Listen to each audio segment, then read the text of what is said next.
So hey anime fans. The series name is What If Naruto Got Harem with Overlord. So let's start the series. The tomb's unwelcome guest. The air didn't breathe. It pressed. It was Naruto's first, disorienting thought as consciousness returned not with a flood, but with a slow, cold trickle of agony. He was on his knees. The stone beneath him was obsidian smooth, colder than any winter in Konoha, leaching heat through his torn pants. His body was a map of pain, a deep, throbbing ache in his left side, a wet, sticky warmth soaking his orange jacket, a sharp sting across his cheekbone. His chakra, usually a roaring, sun-bright furnace within him, sputtered and hissed, suppressed by a crushing, alien weight that sat on his very soul. Where? Memory was a shattered mirror. Flashes of light, a whirl of impossible colors, the screech of distorted space. Then, nothing. Just this, oppressive, silent darkness. He forced his eyes open. He was in a corridor of impossible scale and opulence. Vaulted ceilings vanished into shadow far above. Walls of polished black stone were interspersed with intricate gold reliefs depicting scenes of sublime suffering and monstrous triumph. The air smelled of incense, cold stone, and something metallic beneath, the coppery tang of blood. His blood. And he was not alone. They stood in a semicircle around him, silhouetted against the faint, sourceless glow of the wall sconces. They didn't move. They didn't speak. They simply were. To his left, a woman of terrifying beauty, clad in a pure white and navy dress, her golden eyes fixed on him with a blend of clinical curiosity and utter disdain. A pressure radiated from her, a promise of pain so exquisite it made his stomach clench. To his right, a creature of pure nightmare, a humanoid insect with a gleaming carapace and four blade-like arms, its compound eyes unblinking. Behind, hulking shapes, a suit of animated black armor with a great sword, a colossal red-skinned demon with a third eye. But it was the one in the center who held his gaze, who pulled at the very fabric of the terrifying magic suffusing the air. A skeleton. Tall, regal, draped in robes of deepest black, embroidered with silver and gold. In the hollow sockets of its skull, pinpoints of crimson fire burned with an intelligence that was ancient, patient, and utterly devoid of warmth. It held a staff of twisted black and white, topped with a colored orb that seemed to drink the scant light. The desire was primal, immediate, screamed by every nerve ending, survive. This was an enemy. This place was an enemy. The pressure seeking to grind his spirit into dust was an enemy. Kurama was silent within him, not gone, but, muted, as if the beast was curled deep, bristling and wary against a threat it didn't understand. Naruto was alone. Injured. Outnumbered in a way that made the pain invasion look like a playground scuffle. The skeleton spoke. Its voice was calm, resonant, layered with a dozen echoes that seemed to come from the walls themselves. It was the sound of a glacier moving, of a tomb sealing shut. An intruder. A living one. In the heart of the great tomb of Nazarick. Fascinating. Naruto's mind raced, the Hokage's training battling the Genin's instinct to fight. Assess. Adapt. But how did you adapt to this? The magical pressure was a physical thing, a weight on his lungs. It felt different from chakra, sharper, more arrogant, less fluid. It didn't flow, it commanded. Who are you? Naruto's voice was a ragged thing, but it held. It always held. Where is this? The insect creature's blades twitched. To address the Supreme One without title or permission. Shall I remove his capacity for speech, Lord Ains? Ains. The name hung in the cold air. The skeleton, Ains, raised a bony hand, a gesture of terrifying finality. Patience, Cositus. The anomaly is, curious. His energy signature is unlike any from this world. It is weak, yet, persistent. And he should not be here. The teleportation trap was keyed to deliver intruders to the frozen prison. Yet he appeared here, in the central mausoleum, bypassing all wards. How? The question wasn't directed at Naruto. It was a puzzle for the being to solve. Naruto was a specimen under a glass. The desire shifted, crystallized. It wasn't just survival now. It was freedom. To escape this crushing silence, these watching eyes. To find sunlight, real air. To understand. The obstacle was absolute. Every being here radiated power that made the wreckage look slow, pain look weak.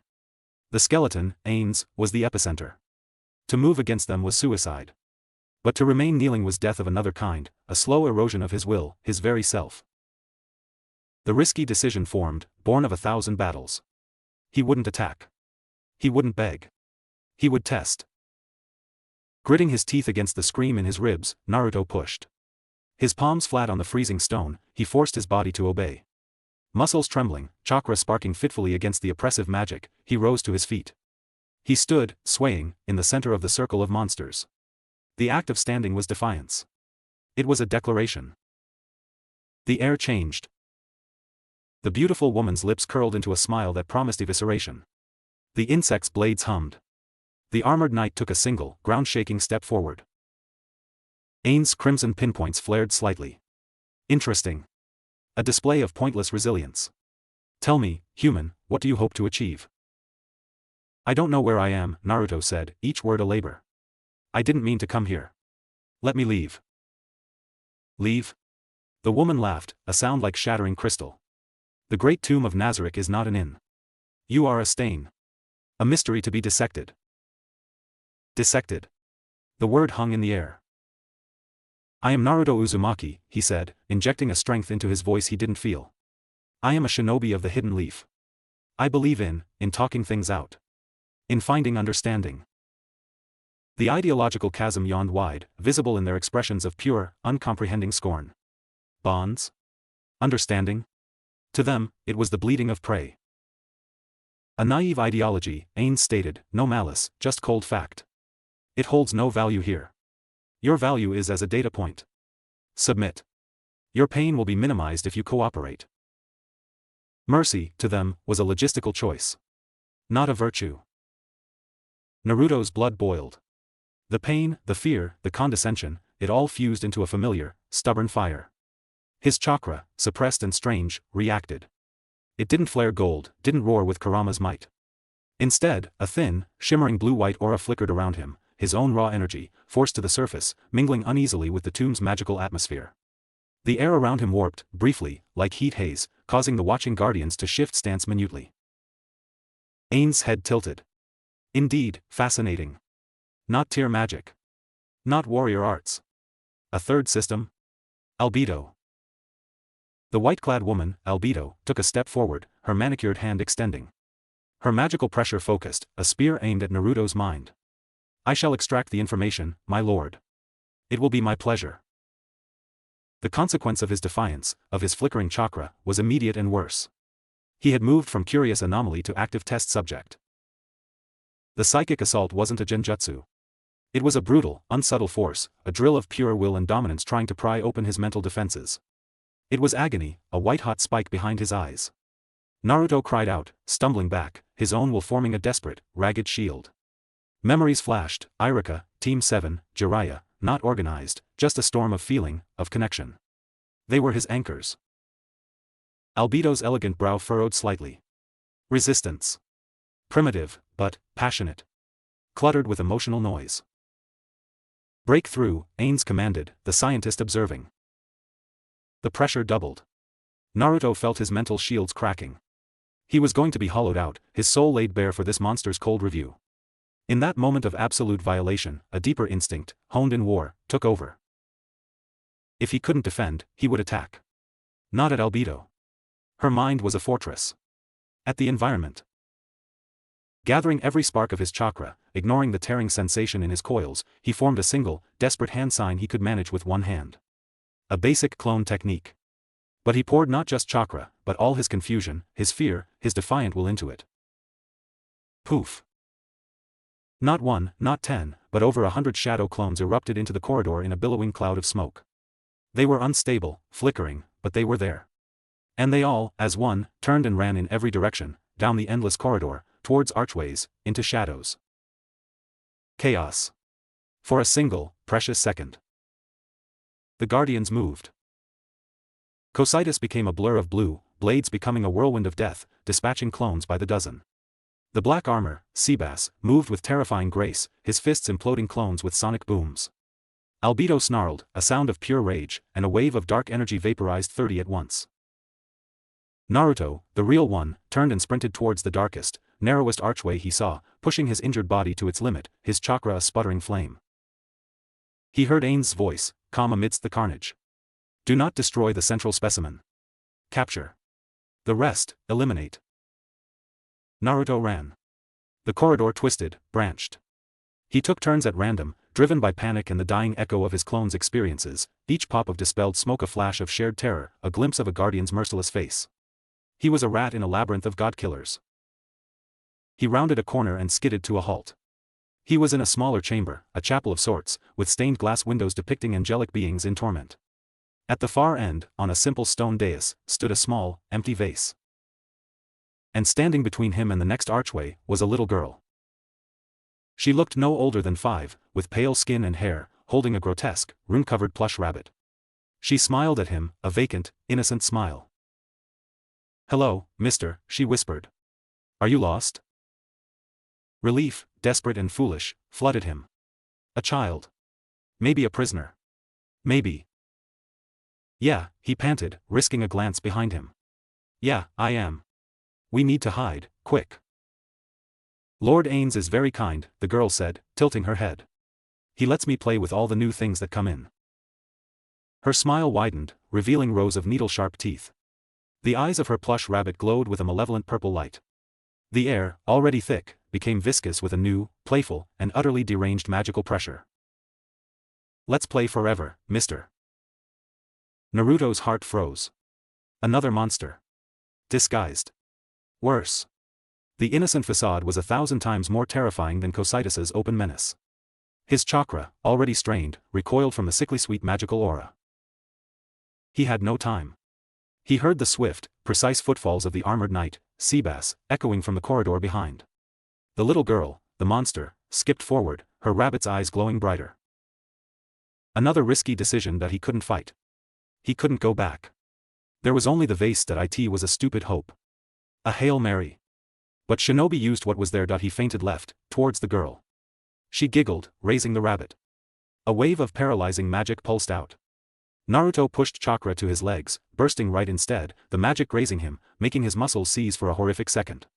He stumbled, his hand shooting out, not for the girl, not for the archway, but for the simple, empty vase on the dais. His fingers closed around its cool ceramic neck, the little girl's smile vanished, replaced by a caricature of outrage. "Hey! That's not how you play." Seabass appeared in the archway behind him, his expression unreadable but his presence a wall of finality. Naruto did the only thing left.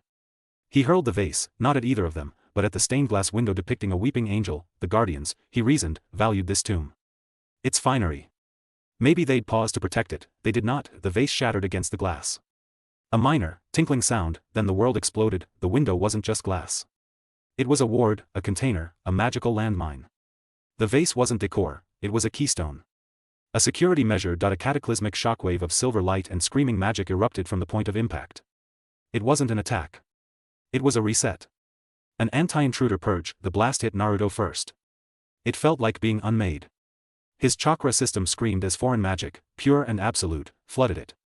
It burned along pathways never meant for it. He was thrown across the chamber like a ragdoll, bones cracking anew. He saw Seabass cross his arms, a golden aura flaring around him as he weathered the blast, forced back a step but unharmed. The little girl shrieked in delight, bathing in the chaotic energy, and then, as suddenly as it came, the blast reversed. The screaming magic condensed, pulling back towards the broken window, and with a final, deafening snap, it formed into a cage. Bars of solidified silver light materialized from floor to ceiling, trapping Naruto in the center of the chapel. He lay on his back, gasping, his body a symphony of new and old pain. His chakra was wrong. Tainted. Fizzling with silvery sparks that fought his own blue energy. He couldn't move. Seabass straightened his suit. The little girl pouted. "Ah," he broke the pretty window. "Now the cleaners have to come." Ains Olgown walked into the chamber, the other guardians behind him. He observed the cage, the broken window, the trapped, broken human. His crimson eyes fell on Naruto, foolish. And instructive. Your energy, it did not trigger the ward's detection. It was inert to it. Until you provided physical force.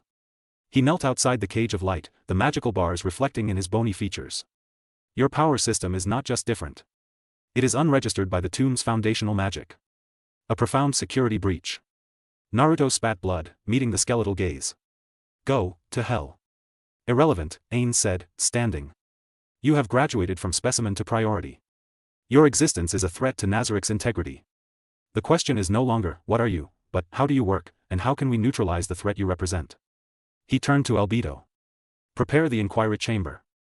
Full somatic and spiritual deconstruction. Use the soul tapers. I wish to observe the interaction of his chakra with soul-based spells personally. Albedo bowed, her eyes gleaming with fervent pleasure. At once, my lord. The consequence of his desperate act was the worst yet. He hadn't found an escape. He had revealed his nature as a systemic anomaly, a virus in Nazarik's code. He was no longer just an intruder. He was a flaw to be corrected, surgically, completely. As two silent, elegant maids in perfect black and white dresses appeared, the cleaners, and deactivated the cage with a wave of their hands, Naruto felt true, cosmic dread. They lifted him with effortless, impersonal strength. He was dragged past Ains, past the smiling, monstrous girl, towards a deeper, darker part of the tomb, but as he passed Ains, a final, unsettling thing happened. The staff Ains held, the staff of Ains' gown, gave a faint, almost imperceptible shudder. The colored orb at its top flickered, not with Ains' power, but with a dull, sickly gray light, the same color as the silver sparks now dying in Naruto's chakra coils. Ains' hand tightened on the staff. He stared at it, then at the retreating form of the broken human. For the first time since arriving in this new world, since becoming the Overlord, Satoru Suzuki felt a jolt of something alien, not fear. Never fear, but profound, unsettling doubt. The tomb's absolute defenses had a blind spot. And this bleeding, defiant creature was it.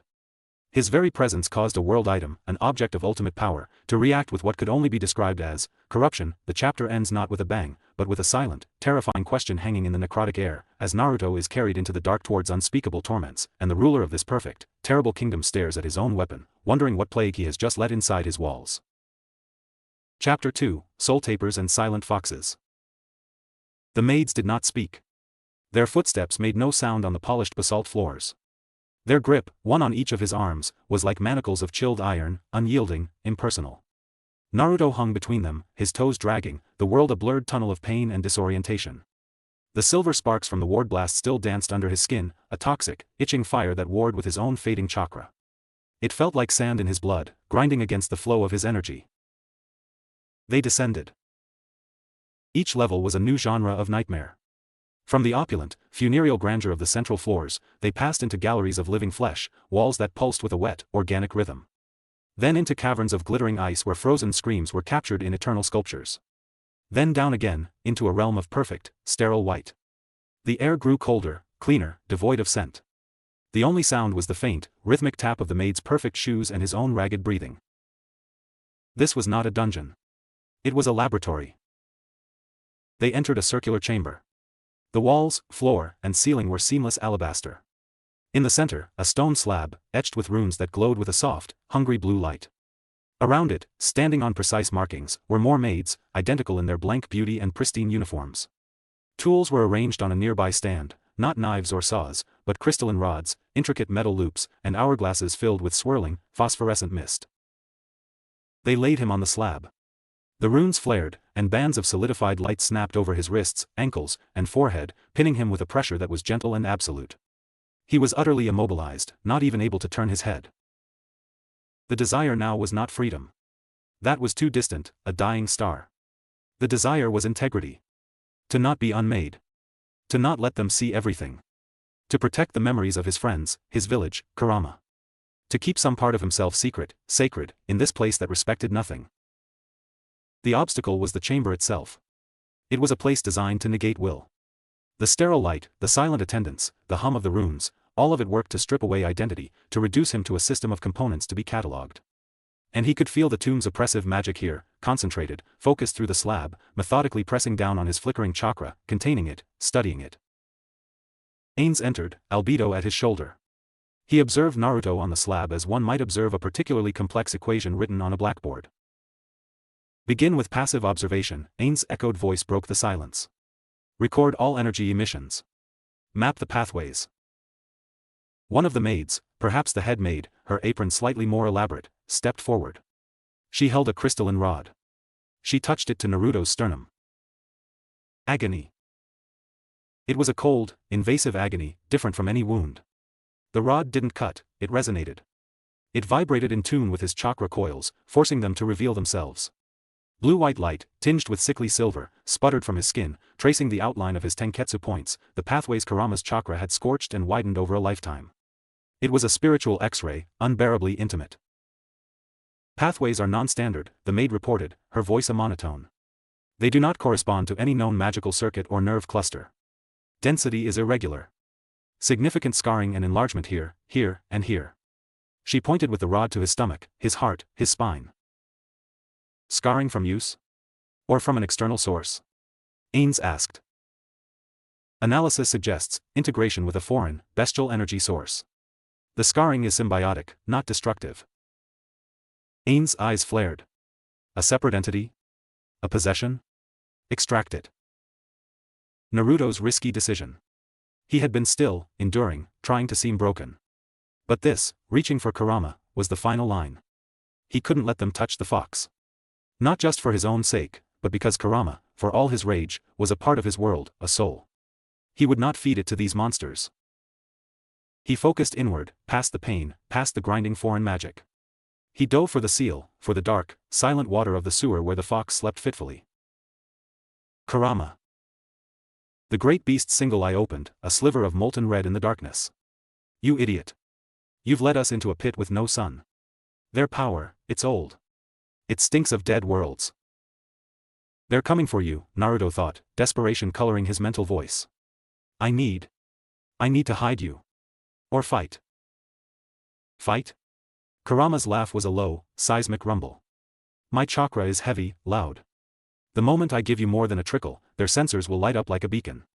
They'll pinpoint me. They'll dig you apart to get to the core. Then what? A gamble, the fox grumbled. My chakra is distinct. Yours is, adaptable. Malleable.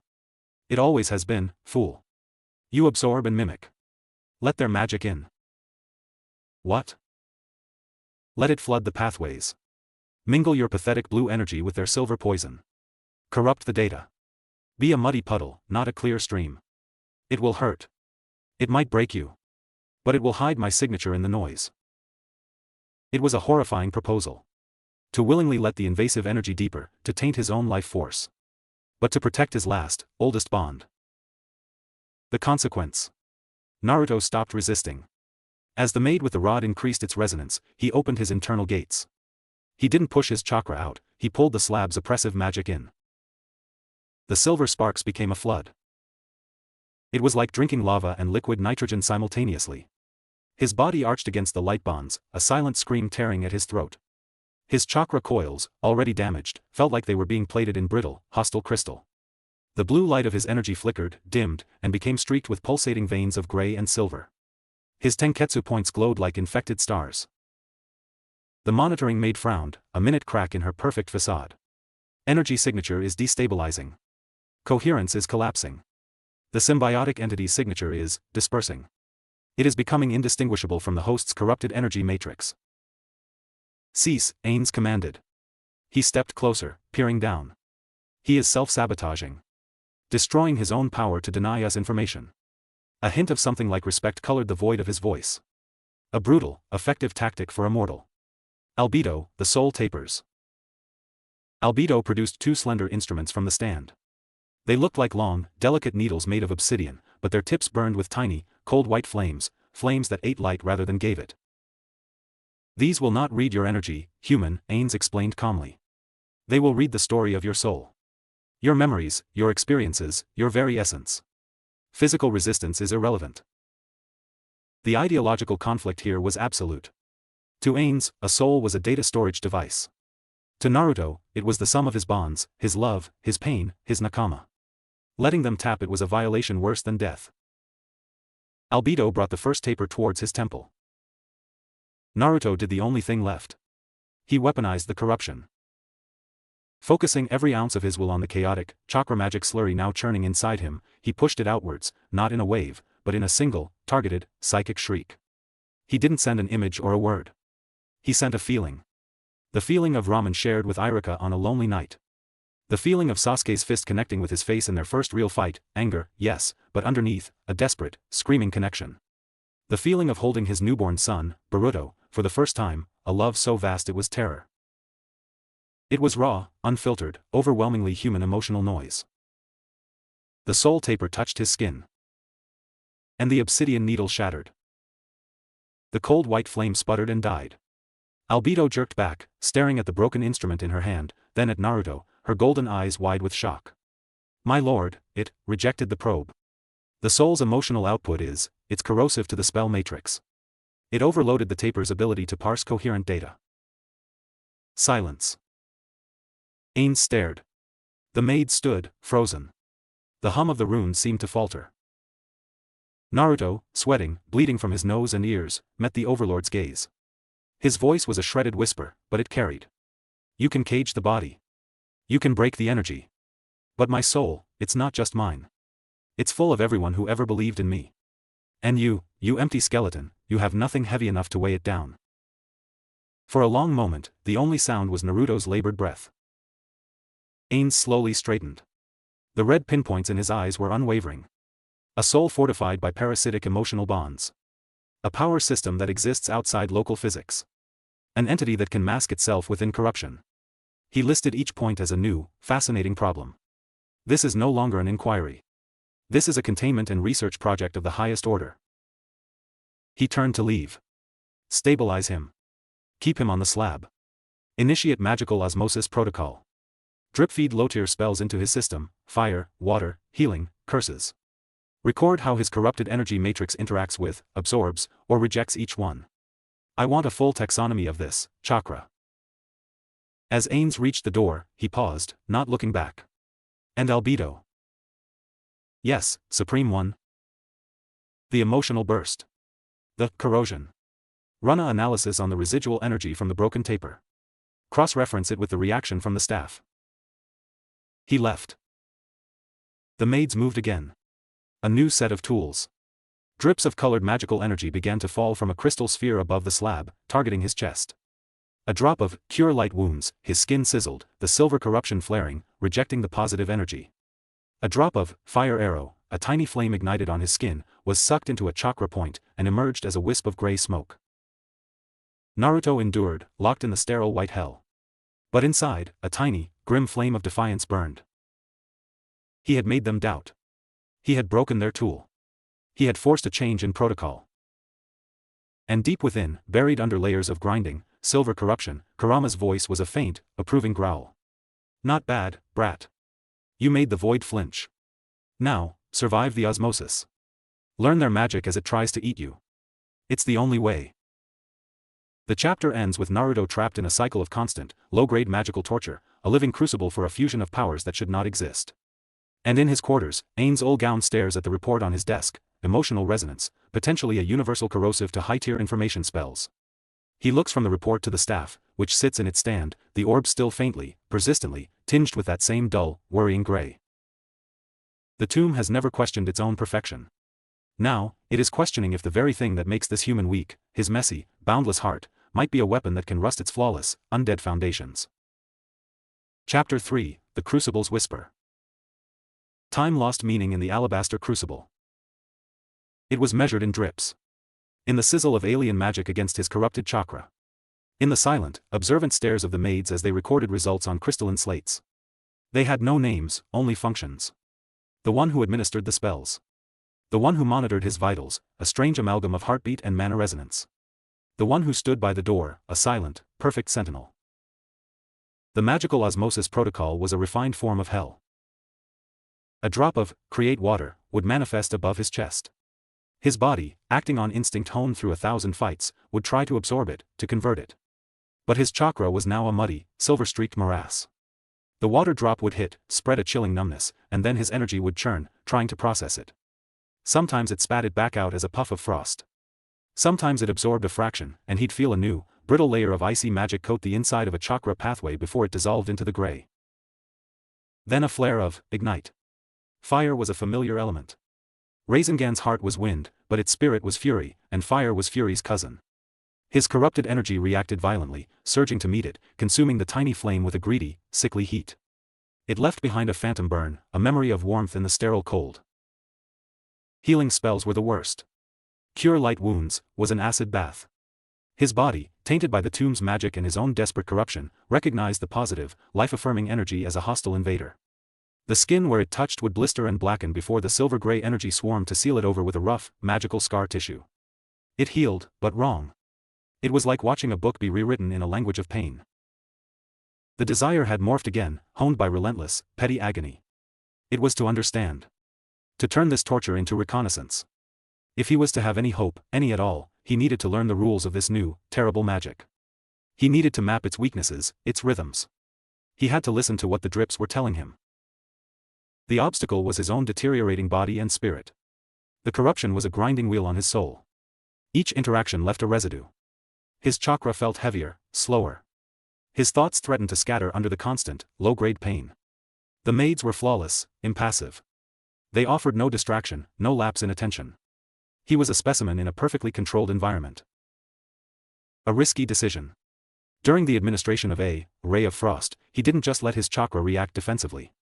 He tried to guide it. Focusing his will, the same will that shaped Rasengan, that mastered Sage Mode, he attempted to funnel the frost energy not into a general defense, but along a specific, minor chakra pathway in his left forearm. He tried to shape the alien magic with his own intent. The consequence was immediate and violent. The frost energy, forced into a confined channel not designed for it, reacted like trapped lightning. The pathway shattered internally. Not a physical break, but a magical one. A section of his chakra network went dark, numb, and dead. A freezing, hollow void opened in his arm. He couldn't feel his fingers. A soft, pained gasp escaped him. It was the first sound he'd made in hours. The monitoring maid stylus paused on her slate. She observed the dead zone in his energy field, then made a note. Subject attempted active manipulation of Tier 1 elemental energy. Result, critical localized burnout of anomalous energy pathways. Resilience, low. Compatibility, poor. Recommend escalation to Tier 2 energies for stress testing. Her report was not to him. It was to the room, to the tomb itself. Her words were a death sentence. The door opened. Not Ains this time, but the insectoid guardian, Cocytus. His massive, frost-rimed form filled the doorway, his 4 arms folded. The air temperature plummeted. Escalation. Authorized, Cocytus intoned, his voice like cracking glaciers. The Supreme One. Wishes to observe. Resilience limits. The maid by the spell sphere adjusted a dial. The next drip that formed was not a simple colored liquid. It was a tiny, perfect, swirling vortex of pale blue energy, a frost sphere, a Tier 2 spell. Naruto's heart hammered against his ribs. The Tier 1 spells had been needles. This was a dagger. And his defense was already broken in one arm. The sphere descended. He had no time for subtlety. He couldn't guide it. He could only meet it with sheer, brute force. Drawing on the deepest, dirtiest dregs of his corrupted chakra, he pushed it to the surface of his chest, not to absorb, but to block. The sphere touched. A silent explosion of cold. Hoarfrost bloomed across his torso, crackling and spreading. The pain was absolute, a core-deep freeze that sought to stop his heart. His corrupted chakra clashed with the spell in a visible, ugly struggle, gray-blue energy versus pale-blue magic, spitting and hissing like fighting serpents on his skin. He was losing. The frost was winning, creeping towards his heart, his throat. Idiot. Kurama's voice, weaker now, muffled by the layers of gray, roared in his mind. You don't block a blizzard with a wall. You divert it. Use the pathways you have left. It was an insane idea. But it was all he had. Instead of concentrating all his energy at the point of impact, he let it go. He opened every functioning chakra point on his torso, creating a network of suction, of drainage. He didn't try to control the frost energy. He just gave it somewhere else to go. The frost sphere shattered, its energy not rebounding, but being pulled into a dozen different minor pathways at once. The agony multiplied, a constellation of freezing points igniting under his skin. He felt capillaries burst, muscle fibers snap from the inside. But the centralized, lethal freeze at his core lessened. The frost energy, now divided and trapped in a web of alien circuitry, didn't dissipate. It lingered, trapped in the dead ends of his burned-out and corrupted network. His skin took on a faint, permanent blue pallor. His breath fogged the air continuously, a personal winter he couldn't escape. Cocytus's compound eyes watched, unblinking. Adaptation. Improvised. Inefficient. But successful. Survival instinct, high. He sounded almost impressed, in the way a weaponsmith might be impressed by a piece of stubborn ore. Proceed with Tier 2 catalog. Skip healing. Proceed to necromantic. The ideological gulf was a yawning chasm here. To Cocytus, to Ains, this was a stress test. Data points on a graph of suffering. To Naruto, it was a battle for every scrap of his existence, fought on a microscopic, horrific scale. His belief in bonds was being used against him, his very soul structure, built on connections, was what made his energy adaptable, and thus, testable. The next drip was black. Cause light wounds. This was not an injury. It was an unmaking.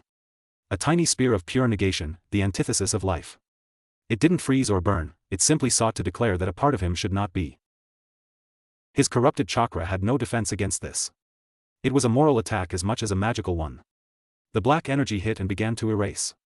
A patch of skin on his shoulder didn't rot, it grayed, then became transparent, then showed the muscle beneath, which began to fade to nothing. Panic, pure and undiluted, seized him. This was extinction. In that moment, something stirred. Not Kurama. Something deeper, older, born from 1,000 generations of Uzumaki stubbornness, from the will of fire that refused to be snuffed out. The silver corruption in his chakra, born of the tomb's own wards and his desperation, reacted. It swarmed the necrotic energy not to fight it, but to outlast it. The corruption was inert, dead feeling, but persistent. It was a scab over reality. The cause light wounds spell tried to erase the tissue, but the corruption simply filled the void, a gray, magical scar tissue forming instantly over the vanishing flesh. It was a horrifying stalemate. The spell faded, having failed to truly erase. In its place was a patch of skin that looked and felt like cold, polished stone. Numb. Dead, but present. The monitoring maid recorded furiously. Necromantic Tier 2, partial negation. Subject's corrupted energy matrix demonstrates high inertia against existence failure spells.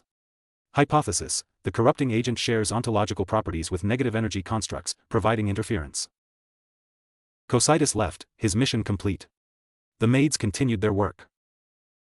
Naruto lay in the silence, a patchwork of frostbite, magical scar tissue, and numb, dead zones. He was a ruin. But he was learning.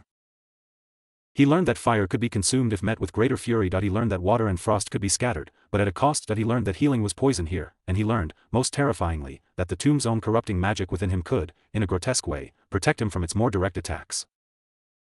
It was a perverse bond. He was becoming a part of the tomb's ecosystem, a diseased cell in its body.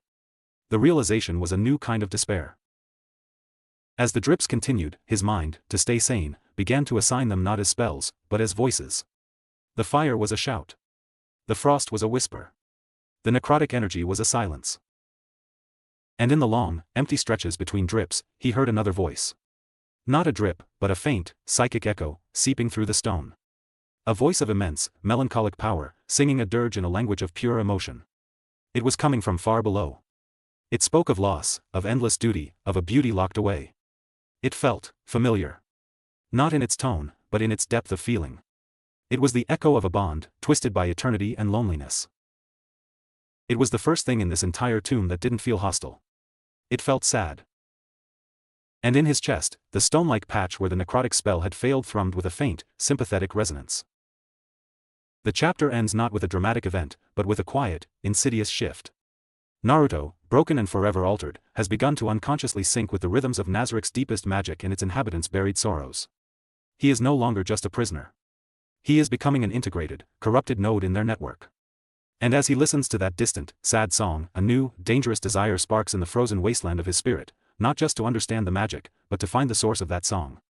To find something in this hell that remembers what it is to feel. Chapter 4, Dirge in the Dark. The dirge became his sanity. In the stretches between the calculated agonies of the osmosis protocol, Naruto clung to the distant, psychic song like a lifeline. It wasn't words. It was a slow, deep current of emotion, a profound, aching loneliness so vast it felt geological, and beneath it, a shimmering, thwarted devotion. It spoke of a duty that was both prison and purpose, of a love preserved in amber, forever out of reach. It felt, to his soul-scarred senses, like the echo of a bond that had refused to die, even when everything else had. It was the only thing in Nazarik that felt real. Not the perfect, sterile hatred of the maids, not the cold curiosity of Ains, not the brutal pragmatism of the guardians. This was a raw nerve. A wound that hadn't healed. It called to the wounds within him, the loss of Jiraiya, the ache of Sasuke's long absence, the ghost pain of a world he might never see again. The desire solidified, sharp as a kunai, to find the source. Not as an escape route, but as a connection. To prove that even in this place of absolute monstrousness, something could still hurt from longing, not just from cruelty. It was a fragile, dangerous hope, but it was the only one he had left. The obstacle was absolute immobility. The light bands on the slab held him with the gentle, inviolable force of a law of nature. The maids never slept, never blinked. The door was guarded by a presence he could feel, a dense, watchful magic that was part of the wall itself. Even if he could break free, he was a patchwork of magical scars and corrupted energy, his chakra a sputtering, unreliable mess. He couldn't form a single shadow clone. He was weaker than he had been since the academy. The risky decision was not one of action, but of perception. He stopped fighting the osmosis on a spiritual level. When the next drip, a sizzling bolt of shock, fell, he didn't tense. He didn't try to channel or block it. He relaxed his mental barriers and let the violent energy crash through him. He focused not on the pain, but on the signature of the magic, and on the dirge beneath it. The lightning tore through his corrupted pathways, a white-hot agony that locked his muscles. He bit through his lip, blood metallic on his tongue. But as the seizure subsided, he realized something. For a split second, the violent influx of foreign magic had caused his own corrupted energy to flare in a network-wide pulse. And in that moment of internal lightning, the dirge had loudered. Not much. But a fraction. As if his own spiritual tumult had briefly resonated with the singers. It was a clue. His energy, this strange chakra magic hybrid, could interact with the emotional psychic residue of this place. He began to experiment with each drip, using the pain as a focusing tool. Acid splash, made the dirge waver with a note of disgust. A minor, charm, spell, meant to probe his mental state, made it flare with a protective, possessive jealousy that was so sudden and fierce it startled the administering maid. Her stylus slipped. Emotional resonance anomaly during enchantment tier test, she noted, her monotone slightly uneven. Subject's corrupted matrix appears to amplify and reflect external emotional modifiers. Risk of feedback. She didn't understand. Naruto, lying in his own sweat and blood, did. The singer was sensitive to emotion. To manipulation of emotion. The charm spell had brushed against its domain, and it had recoiled, then pushed back. This was his weapon. Not strength. Not speed. Empathy. Twisted, scarred, and corrupted, but still empathy. The consequence of his discovery came not from the maids, but from the tomb itself. The monitoring runes on the slab glowed brighter. The data they collected was no longer just about energy interaction. Lines of script flickered, detailing psychic echo interference and ambient emotional field synchronization. He was no longer just a physical anomaly. He was a psychological one. And Nazarik's security was holistic. The door to the chamber opened. It was not a guardian. It was a woman. She was tall and statuesque, with dark skin and hair the color of freshly spilled blood, tied in an elaborate, severe style. Her eyes were heterochromatic, one red, one green, and held a piercing, intelligent scrutiny. She wore a elegant, dark gown that seemed to drink the sterile light. Her presence didn't crush like Albedo's or freeze like Cositus's. It analyzed. It dissected. She was a scalpel made flesh. She stopped by the slab, looking down at him. Her gaze moved from his frostbitten skin, to the stone-like patch on his shoulder, to the dead, hollow look in his eyes that he couldn't quite mask. "I am Shaltir Bloodfallen," she said. Her voice was a cultured, smooth alto, but it carried the faint, dry rustle of a coffin lid shifting. "Floor guardian of the 1st through 3rd levels. Lord Ains has tasked me with assessing the psychological contamination risk. Your emotional emissions are causing faint disturbances in the lower floor ambience. An unacceptable irregularity." Naruto said nothing. He just looked at her. Up close, he could feel it, a void within her. A perfect, vampiric emptiness waiting to be filled. But around the edges of that void, he sensed something else. A programming. A set of ingrained impulses about love, loyalty, and desire that were frantic, obsessive, and utterly artificial. She was a doll screaming with the echoes of the personality she was built to mimic. He saw it, and in his broken state, he pitied her. Shaltir's nose wrinkled as if she smelled something foul. "Do not look at me with that sentiment. Your soul is a cacophony. It leaks. It is unsightly." She raised a hand. Soul echo. This was not a physical attack. It was a spiritual probe, far more subtle than Albedo's brute force attempt. It sought not to rip memories out, but to map the contours of his emotional landscape, to find the source of the contamination. The spell washed over him. It felt like cold water seeping into his bones, seeking the shape of his loneliness, his love, his defiance. Naruto didn't resist. Instead, he did the unthinkable. He opened the vault. He focused on the dirge, the sad, beautiful song from the depths, and he pushed his feeling for it, not understanding, not yet, but a raw, aching recognition, directly into the path of Shaltir's spell. He showed her his connection to the singer's loneliness. For a vampire built to experience love as a mad, possessive hunger, this pure, selfless, melancholic resonance was an alien toxin. Shaltir gasped. Her hand flew to her chest. Her heterochromatic eyes widened. The soul echo, spell shattered, but not before a backwash of that lonely, devoted emotion, filtered through Naruto's own corrupted soul, splashed into her. She took a step back, her perfect composure cracked. What is that? That feeling, it's wrong. It's weak. It hurts. She sounded confused, almost frightened. Her programmed understanding of emotion had no category for a love that was expressed as grief, for a bond that was defined by absence. It's not weak, Naruto whispered, his voice a dry rasp. It's just, clean. No one owns it. No one commands it. It just is. Can you even understand that? Shaltir's face contorted. The void within her clashed with the foreign feeling. Her creator had made her to be a consummate lover, a being of extreme passion. But this was a passion that demanded nothing, that existed in perpetual loss. It insulted her very nature. Silence, she shrieked, the sound tearing through the sterile chamber. Her magical pressure spiked, a suffocating wave of bloodlust and necrotic energy. The maids flinched, their first show of anything resembling emotion. Blood frenzy. She stopped. The spell died on her lips. A command, unseen and unheard by Naruto, had reached her. From Ains. She lowered her hand, trembling with suppressed rage and something else, spiritual nausea. You are a corruption. A different kind. Lord Ains was right. You are a threat to the atmosphere of Nazarick. To our purity of purpose. She turned to leave, but paused at the door. She didn't look back. The singer you hear.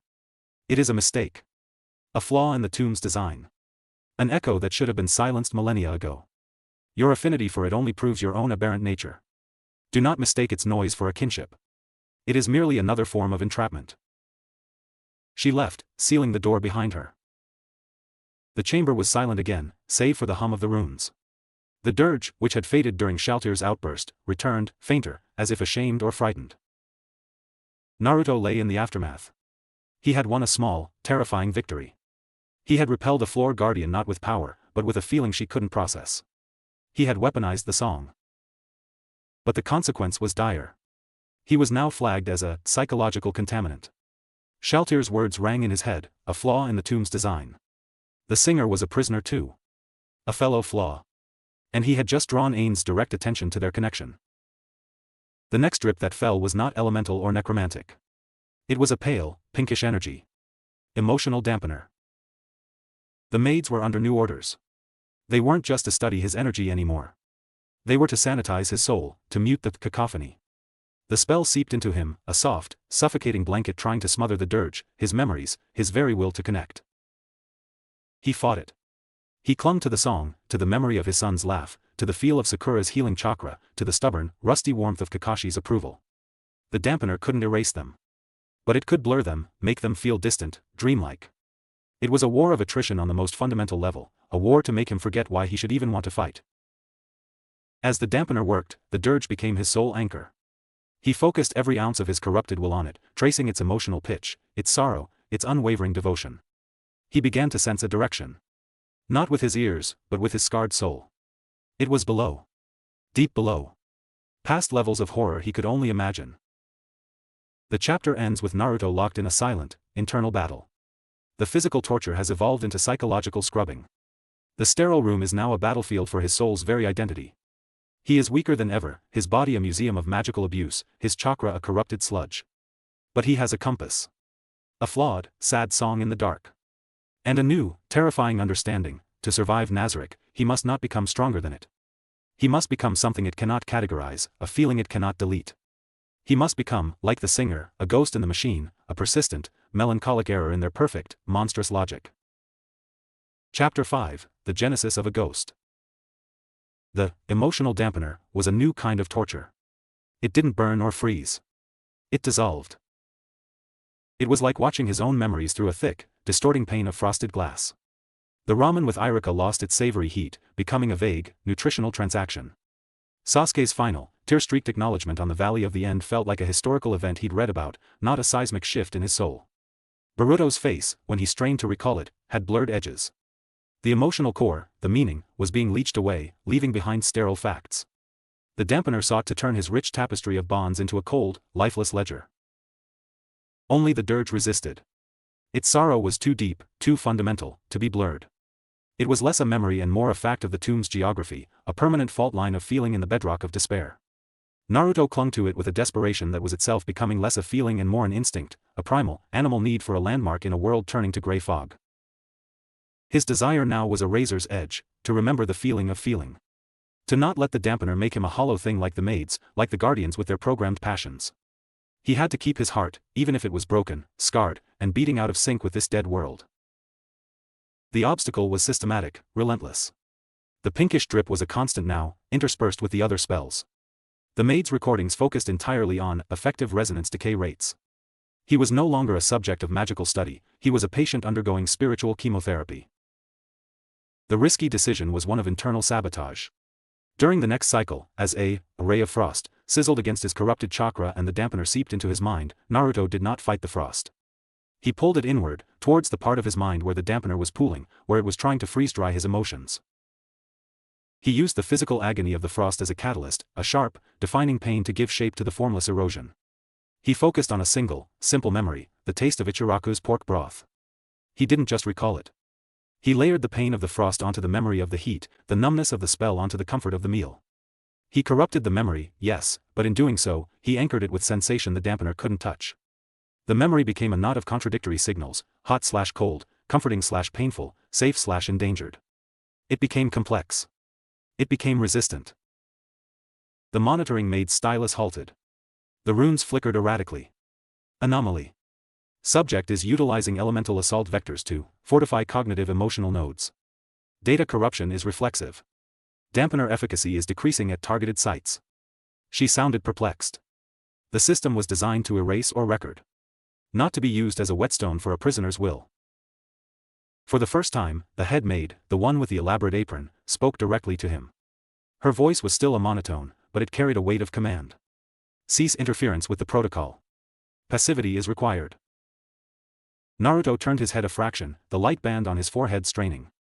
He looked at her, his blue eyes now clouded with silver-gray streaks, like tarnished sapphires. Or what? He rasped. You'll make me not feel? You're already trying. You can't order a heart to stop. You can only break it. And mine is used to being broken. He saw it then. A microscopic twitch at the corner of her eye. A flaw in the porcelain. A flicker of something that wasn't in the script. Annoyance? Curiosity? It was gone in a nanosecond, but he saw it. The consequence was an escalation in methodology. The head maid gave a slight, almost imperceptible nod. The other maids moved in perfect sync. They didn't bring a new spell. They brought a mirror. It was an ornate, handheld thing, framed in bone and obsidian.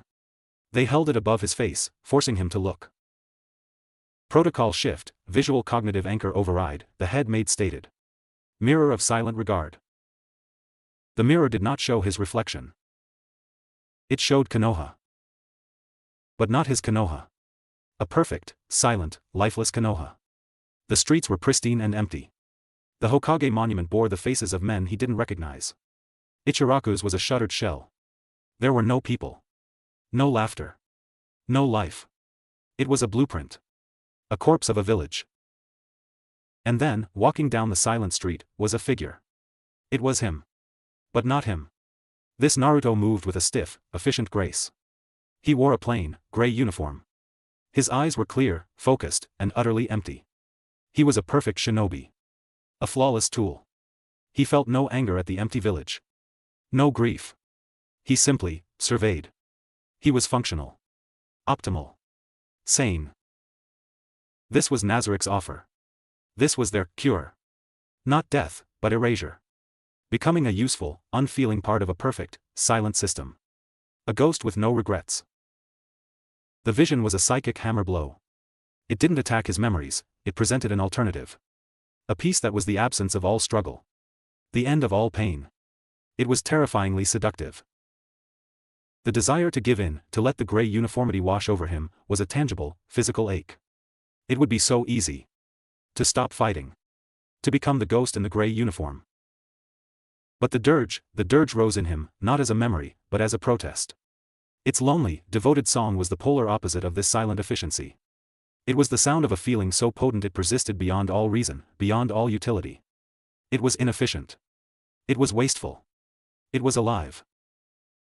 With a groan that tore from the very core of his being, Naruto rejected the mirror's vision. He didn't just look away. He poured every corrupted spark of his chakra, every pain-fortified memory, every ounce of his unwanted, messy, bleeding heart defiance into his eyes and glared at the false, perfect version of himself. "That's not me," he snarled, blood vessels breaking in his eyes, tinting his vision red. "I am Uzumaki Naruto. I am the friend of Sasuke Uchiha. I am the son of the fourth Hokage. I am the father of Boruto and Himawari. I am the Jinchuriki of the Nine Tails. I feel. I scream. I fail. And I get back up. That thing is nothing."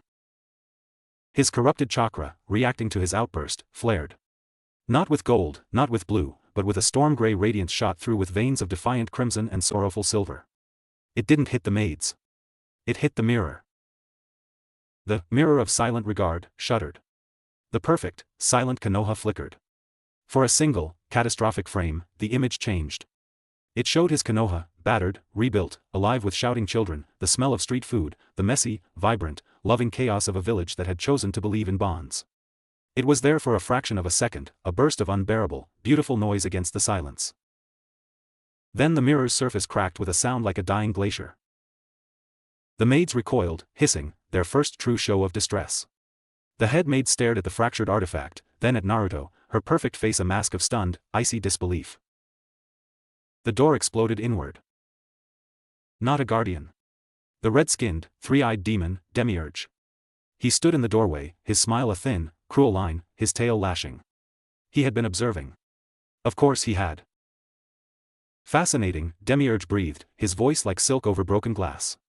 "The subject's anomalous energy possesses a mimetic virulence. It does not just resist cognitive restructuring, it infects it with its own parasitic worldview. A self-replicating ideological contaminant." He stepped closer, his intelligent eyes alight with a horrifying, rapturous glee. "Lord Ains must see this at once. This is beyond a security flaw. This is a potential weapon. Or a plague." He gestured to the maids. "Discontinue all dampening protocols. Let the emotion flow. Record everything. I want to see the full extent of the corruption. How far can one fragile soul's bonds spread before they snap?" The pinkish drip stopped. The emotional pressure lifted, and the sudden return of unfiltered feeling was a tidal wave. Naruto gasped, memories and pain and love rushing back in with brutal clarity. It was overwhelming. He wept openly, tears carving paths through the grime and blood on his face, tears of grief, of pain, but also of relief. He had won. He had broken their tool. He had forced them to see the strength of his weakness. But as Demiurge watched him cry with the delight of a scientist observing a promising mold culture, Naruto understood the true, horrific consequence. They were no longer trying to erase him. They were going to cultivate him.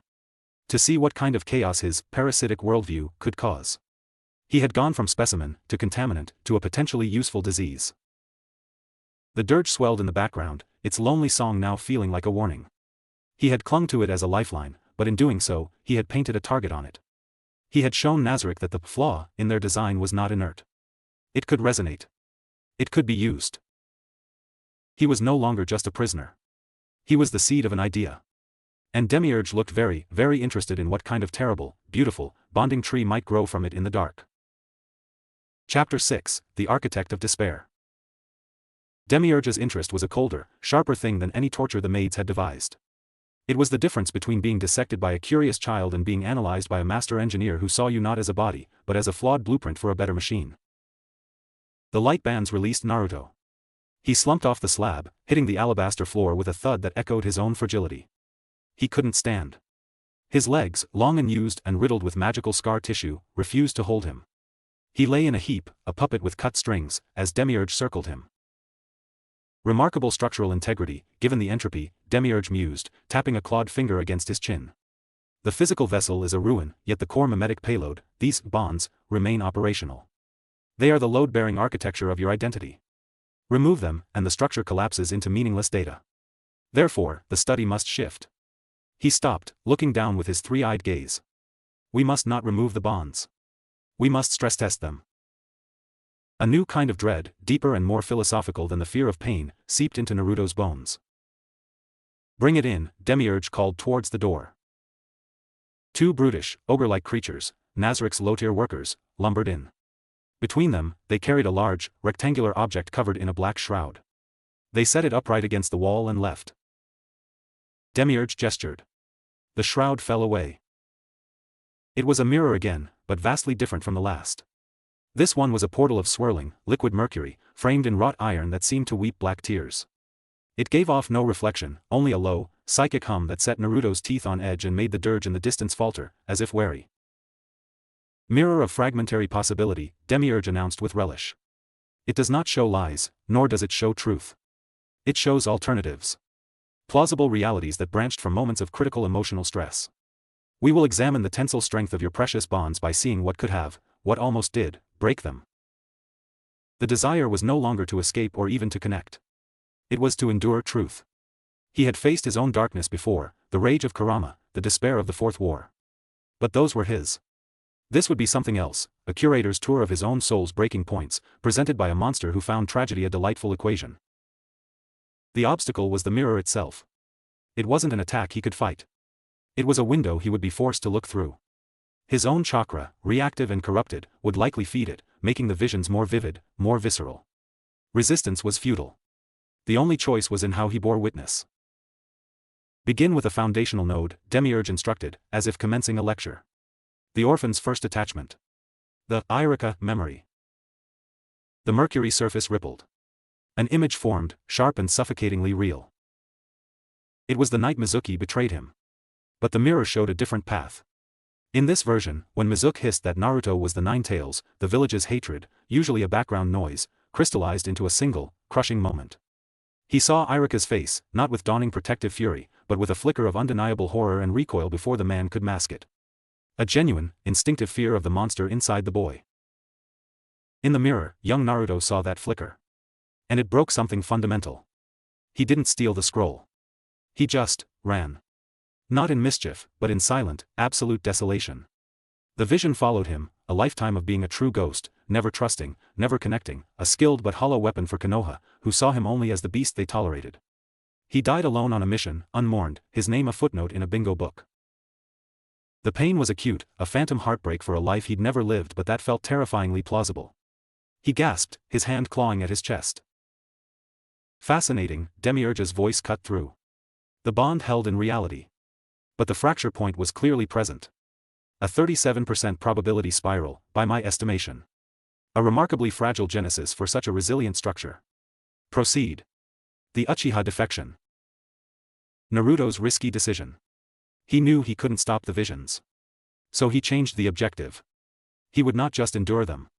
He would compare them. He would use the mirror's cruel clarity to reaffirm his own choices. He focused on the love, not the loss. The mercury swirled again, showing the valley of the end. But this time, when Sasuke charged the Chidori, and Naruto raised the Rasengan, there was no hesitation. In this reflection, Naruto's rage at Sasuke's abandonment, his fear of losing his friend, twisted into something darker. He aimed to kill. The Rasengan struck true. Sasuke died in the water, his Sharingan eyes fading, a look of profound betrayal frozen on his face. The mirror Naruto returned to Konoha a hero. He grew stronger, became Hokage even sooner. But he ruled with a cold, cynical efficiency. The village was secure, prosperous, and utterly joyless. There was no Team 7 to laugh with, no Sasuke to redeem. The memory of that kill was the cornerstone of his power, a lesson that bonds were liabilities. Tears streamed down the real Naruto's face, but they were not tears of temptation. They were tears of grief for the monster in the mirror. No, he whispered, his voice thick. I'd rather die 1,000 times. I'd rather he killed me. That's not strength. That's just being alone. Demiurge chuckled. Sentimentality applauding its own martyrdom. Yet, the mirrored you achieved all his surface goals more efficiently. Your path was wasteful. Costly. It was mine, Naruto choked out. Indeed. And we are quantifying the cost. Demiurge's eyes glinted. Now, the apex bond. The parental sacrifice. Show him the fourth Hokage's other choice. The mirror darkened, then showed the night of his birth. Minato Namikaze, the yellow flash, stood over the ceiling altar, his wife dead, the Nine Tails rampaging. But in this reflection, Minato's calculus was different. He saw the infant Naruto, the vessel. He saw a village in ruins. With a leader's cold logic, a logic Ains would appreciate, he made a different choice. He performed a sealing that contained the fox but completely incinerated the infant's soul in the process. The Nine Tails was sealed into a lifeless, vegetative body, a perfect, stable container. Minato lived, grieving but pragmatic. Konoha rebuilt faster with its Hokage and its ultimate weapon intact. Naruto was never born. He stared at the image of his father, alive but hollow-eyed, tending to a silent, empty-eyed child that shared his face. The nothingness of that vision was worse than any torture. It wasn't a life of pain, it was the utter negation of his existence. The bonds that defined him had never even had a chance to form. They weren't broken, they were unborn. A soundless scream built in Naruto's throat. His corrupted chakra went wild, lashing out involuntarily, spiking in grey crimson tendrils that slapped against the floor and walls. The dirge from the depths let out a single, piercing note of shared annihilation. The consequence of enduring, of comparing, was a total emotional systems crash. He curled into a fetal position on the cold floor, shaking violently, not from magic, but from existential vertigo. He had seen the ghosts of his own soul, and they had almost haunted him to death. Demiurge was ecstatic. He scribbled notes on a floating, magical parchment. Catastrophic emotional feedback. The mimetic architecture demonstrates nonlinear collapse when confronted with foundational erasure scenarios. The bonds are not just interconnected, they are recursive. Damage to one later bond triggers cascading failure simulations in earlier ones. A magnificent, fragile ecosystem. He knelt beside the shuddering Naruto. Do you see now, specimen? Your strength is an illusion. It is a house of cards built on a series of miraculous, emotionally fraught coincidences. Change one variable, a flicker of fear, a moment of anger, a gram of colder logic, and the entire splendid structure vanishes. What you call will is merely the inertial momentum of accumulated sentimental luck. Naruto could barely breathe. The visions were etched behind his eyes. The orphan who never belonged. The killer who ruled a graveyard. The father who chose the village over his son. The boy who never was. But then, from the depths of his nausea, a single, stubborn thought emerged. It wasn't a feeling. It was a fact. He focused on the shaking of his own hands. On the taste of blood in his mouth from biting his tongue. On the cold, hard press of the floor against his cheek. On the distant, returning thrum of the dirge, a song that persisted in its loneliness, just as he persisted in his. He pushed himself up onto his elbows, his body screaming. He looked at Demiurge, his tear-streaked face a mask of utter devastation, but his eyes still held a feeble, guttering flame. You're right, Naruto rasped, each word a victory. It was all fragile. Any of those could have happened. He drew a ragged breath. But they didn't. Iruka chose me. I chose to save Sasuke. My father chose to believe in a future with me in it. He spat a gob of bloody phlegm on the pristine floor. Your mirror shows what almost was. I live in what is. And what is built on their choices, and mine. That's not luck. That's the weight of the world. And I'm still here to carry it. The room was silent. Demiurge's smile had frozen. The demon was a logician. He dealt in probabilities, in cause and effect. This ragged, broken thing spitting defiance not from strength, but from a sheer, dogged acceptance of its own miraculous, illogical existence, this was a variable he couldn't neatly solve for. The mirror's surface faded to a dull gray. Fascinating, Demiurge repeated, but the relish was gone, replaced by a pure, clinical intensity. The will to assign meaning to stochastic chance. To worship the statistical outliers of your own life. This is beyond mimetic. This is theological. He stood. The experiment is concluded for now. The data is profound. You have not shown me the strength of your bonds, Uzumaki Naruto. You have shown me the religion you have built around their fragile existence. And a religion is the hardest thing of all to kill. He left, the black-shrouded workers returning to take the mirror away. Naruto was alone again with the maids. He lay on the floor, utterly spent, his soul feeling scoured clean by a sandstorm of terrible maybes. But he had done it. He had looked into the abyss of his own irrelevance and had still found a reason to be. Not a grand reason. Just a simple, stubborn one, because he was here. Because others had chosen him. And he chose to honor those choices. The dirge swelled again, no longer just a song of loneliness. It felt, for the first time, like a chorus. A single, lonely voice singing a hymn to a choice made long ago, a devotion maintained against all probability, against all logic. He was not like the singer. Not yet. But he was starting to understand the tune. And in the silence of the chamber, as the maids moved to lift him back onto the slab, the head maid's eyes met his for a fleeting moment. In them, he didn't see pity. He saw a calculation so deep it mirrored demiurges. But within that calculation, new, dangerous variable had been inserted. The variable of a will that could stare into the mirror of its own non-existence and still say I am. Chapter 7, The Flaw in the Foundation. They did not return him to the slab. Instead, the maids, with a new, unsettling deference, guided him to an adjoining chamber. It was small, cell-like, but not a cell. It held a pallet, a basin of still water, and a single, faintly glowing crystal set high in the wall. The crushing, active pressure of the osmosis chamber was gone, replaced by the tomb's standard, ambient dread. It was, he realized, a place for an artifact to rest between examinations. He was no longer just a specimen. After the mirror, after his defiance in the face of existential negation, he had been promoted. He was now a phenomenon. The head maid, the one he now thought of as porcelain, in his mind, lingered at the door. You will be provided sustenance. Do not attempt to restore your energy through meditation. The air is monitored. Any anomalous energy rebuild will be corrected. Her monotone held a new edge, a warning that was almost professional. The Supreme One will summon you when the next phase is prepared. Next phase? Naruto's voice was a dry husk. He sat on the pallet, his body a map of phantom pains from 100 might-have-beens. Porcelain's perfect face showed nothing. Your theological resilience has been noted. The next inquiry will be practical. She left, sealing the door with a whisper of magic, not a slam. He was alone. Truly alone, without even the dirge for company. It was faint here, muffled by layers of stone and warding.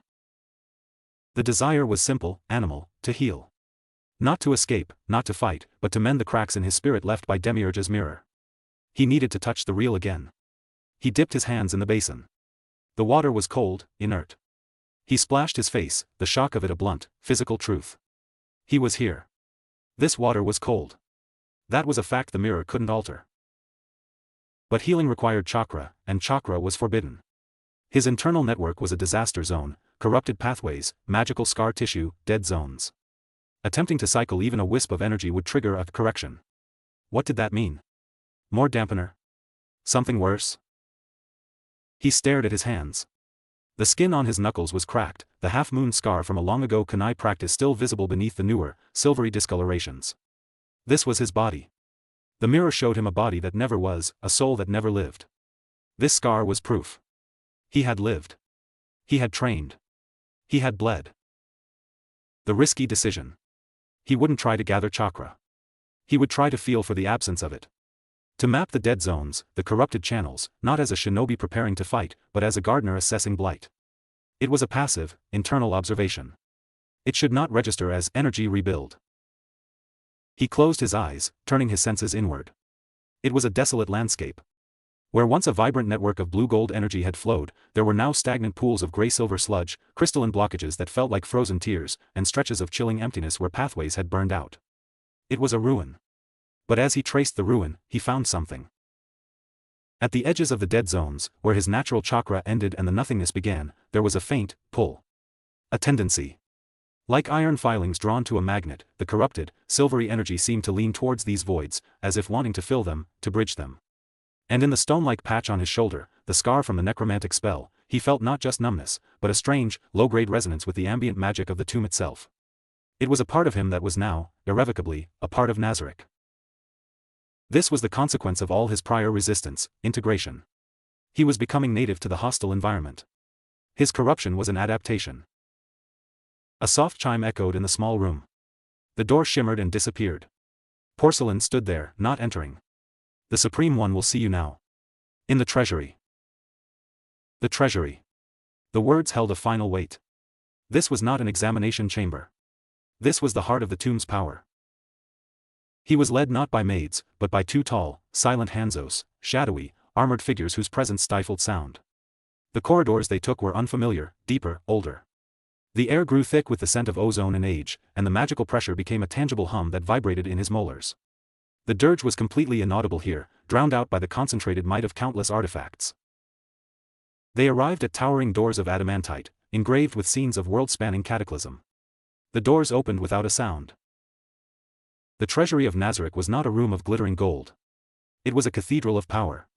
Relics floated in gentle stasis fields. Weapons of absurd potency hung suspended. Scrolls thicker than a man's thigh were sealed in blocks of crystal. And at the center of it all, standing before a simple pedestal, was Ain Zul'Gaun. He turned as Naruto was ushered in. The red pinpoints in his skull flared as they took in Naruto's hobbled, scarred form. Uzumaki Naruto. You have proven, unexpectedly dense. Your data refuses to simplify. On the pedestal lay a single item. It was a simple circlet, made of a dull, gray metal that seemed to absorb the light. It looked utterly unimpressive amidst the grandeur. This, Ain said, gesturing with a bony hand, is Downfall of Castle and Country. A world item. It can rewrite the loyalty of any being, overriding even the strongest will. It is one of the ultimate powers in this world. Naruto stared at the circlet, a cold terror seizing him. This was it. The end of his will, his bonds, his self. They would put that on him, and he would become a smiling, loyal slave of Nazarick. He would betray everything he loved, and he would love the betrayal. But Ains did not pick it up. I have run simulations, Ains continued, his voice thoughtful. Using the data from Demiurge's mirror and the soul taper failure. There is a 68% probability that direct application of this world item on you would result in catastrophic feedback. Your bonds are not just psychological. They are, as Demiurge noted, theological. They are articles of faith embedded in your soul's architecture. Forcing a doctrinal shift via external override could cause a cascade failure. You might become a mindless husk. Or worse, the conflicting loyalties might render you an unstable, useless asset. He stepped closer, the hem of his robes brushing the floor. This is the practical inquiry. You are a flaw. An unregistered energy system. A mimetic hazard. And now, you appear to be resistant to conventional subjugation at the highest level. You are, in essence, a logical paradox with a heartbeat. So, I ask you directly, as one ruler to another, what should I do with you? The question hung in the ozone-thick air. It wasn't a taunt. It was a genuine, coldly logical dilemma. Nazarick's modus operandi was domination, assimilation, or destruction. Naruto was proving resistant to all three. Domination risked breaking him. Assimilation was happening, but in a way that corrupted their systems as much as his. Destruction was always an option, but it would waste unique data. Naruto's risky decision. He would not beg. He would not bargain. He would speak the truth, as he saw it, to the god of this dead place. He straightened his spine, ignoring the scream of his muscles.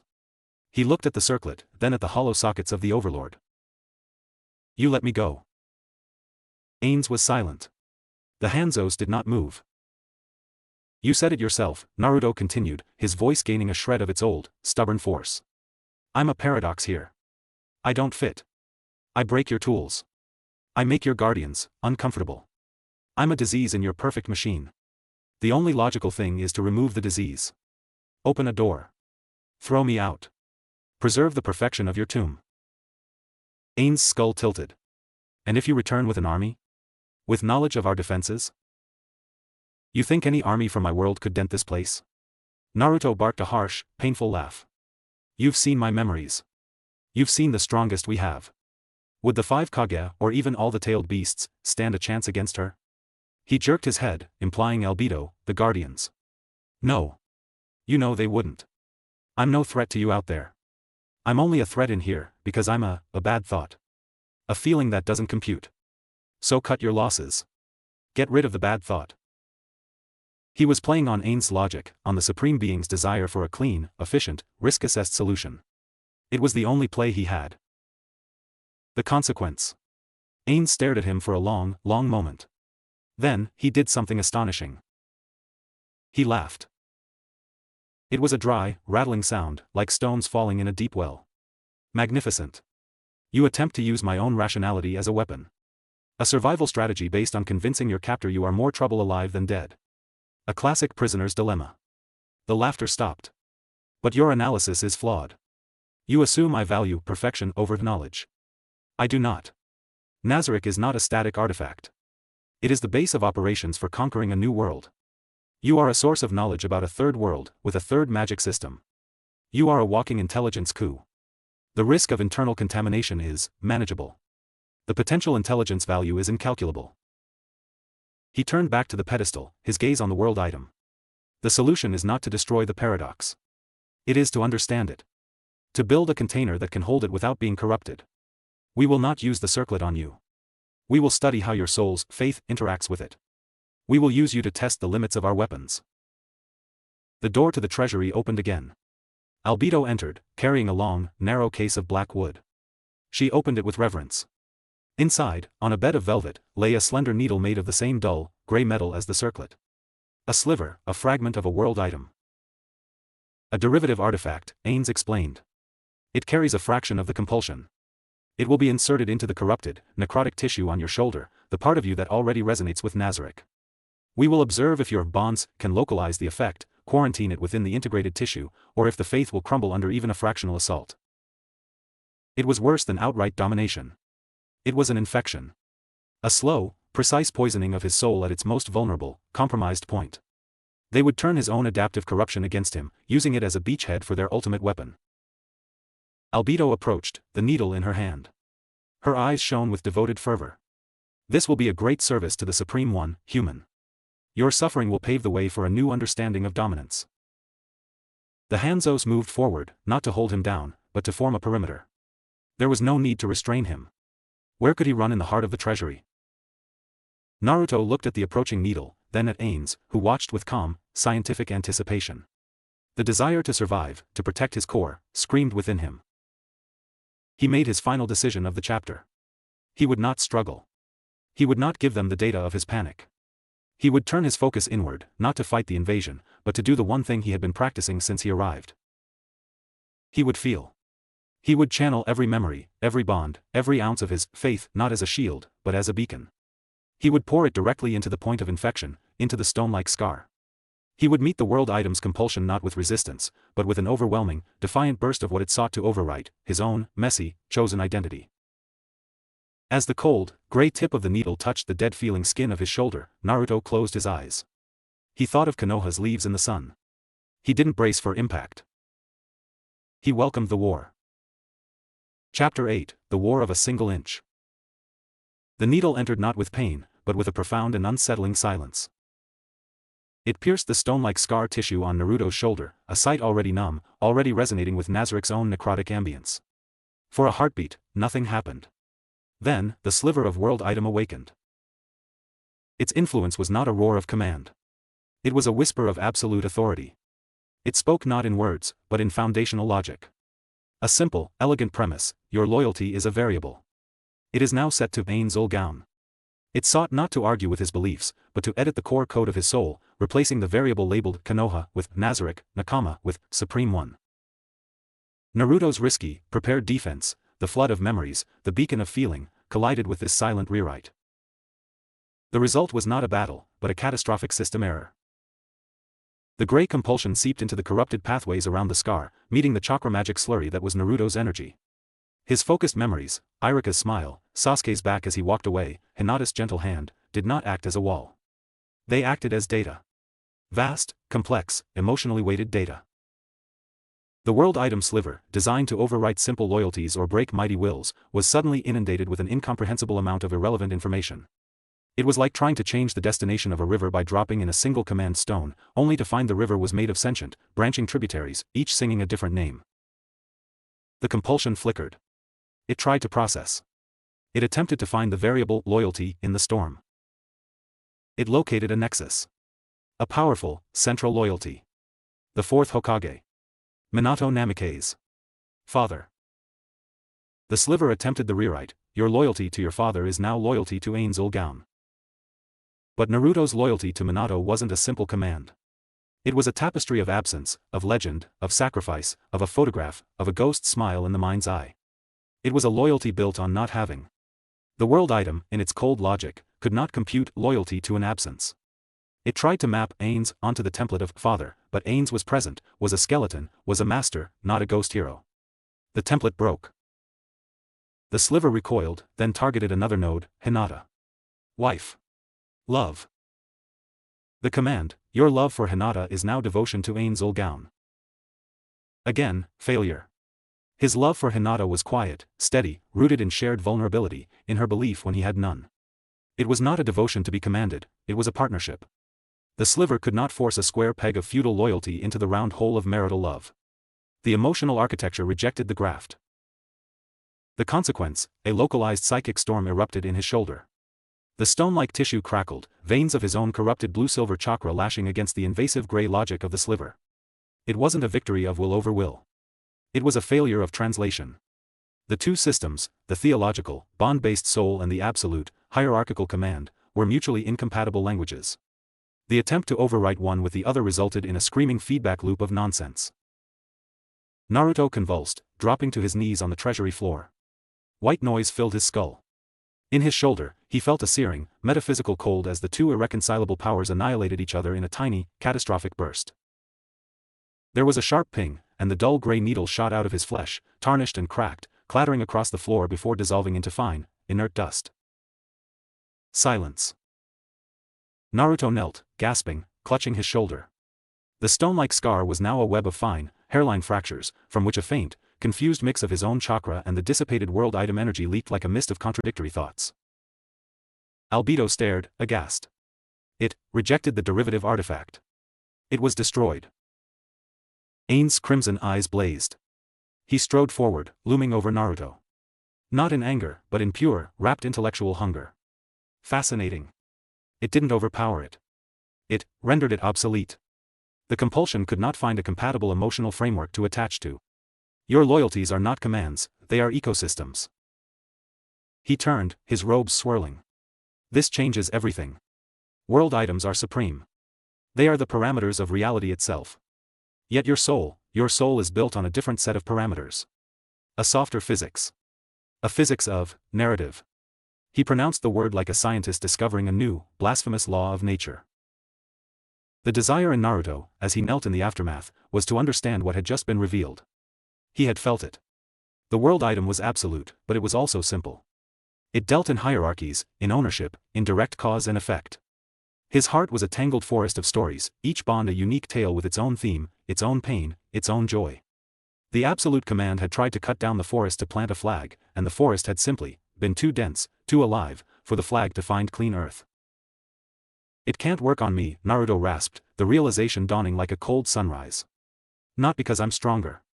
But because I'm Messier. You can't command a story to change its ending. You can only tell a different story. Ain stopped his pacing. He looked at Naruto, and for a fleeting second, the Overlord's perfect, undead composure seemed to waver with something akin to existential vertigo. Here was a weapon that could rewrite the loyalty of gods, rendered useless by the convoluted, sentimental biography of one mortal man. A story, Ain's echoed. The word was alien in the treasury. You are saying your power, your resistance, stems from the narrative coherence of your own life. Naruto pushed himself up, swaying. I'm saying you can't own someone if what they are is made of the people they carry with them. You'd have to own all of them too. And you can't. They're not here. Some are dead. Some are in another world. They're ghosts. And you can't command a ghost. The ideological conflict reached its starkest point here. Nazarik's power was about control of the present, the tangible, the measurable. Naruto's strength was rooted in the past, in the intangible, in the memory and legacy of bonds that existed beyond any single moment. It was a strength that was useless for conquest, but inviolable to subjugation. Then we must change the approach, Ain said, the moment of uncertainty gone, replaced by ruthless adaptability. If the direct application of authority is incompatible, we must explore indirect influence. If your bonds are stories, then we must introduce a new narrative. He gestured to Albedo. Take him to the black capsule. Place him in adjacent reality cell 7. The one next to her. Albedo's eyes widened slightly, a flicker of something, discomfort? Jealousy, crossing her face before it was smothered by obedience. The singer, my lord? Is that wise? It is an experiment, Ain stated. He resonates with her emotional echo. She is a being of profound, single-minded devotion, a bond frozen in time. Let us see what happens when two incompatible narrative systems are placed in proximity. Will they harmonize? Will they cancel each other out? Or will one rewrite the other? He looked at Naruto. You wish to find the source of the song. Now you shall. Consider it a reward for providing such exceptional data. It was not a reward. It was the most dangerous test yet. Naruto was led away, not back to the sterile cell, but down, deeper into the tomb's bowels. The architecture grew more organic, less polished. The walls seemed to pulse with a slow, sad rhythm. The air grew thick with a perfume of dust and forgotten tears. They stopped before a wall of seamless, dark stone. Albedo pressed a hand against it, and a section irised open, revealing a small, dark chamber, a cell. But one wall of the cell was not stone. It was a pane of flawless, magical crystal, looking into an identical chamber next door. In that adjacent cell, a figure sat on the floor, her back to them. She was slender, dressed in tattered, once elegant robes. Long, silver hair flowed down her back like a frozen waterfall. She was humming, the sound vibrating through the crystal, becoming the dirge that had haunted Naruto for so long. The song of loss, of endless waiting, of a love so perfect it had become a prison. This was the flaw. The singer.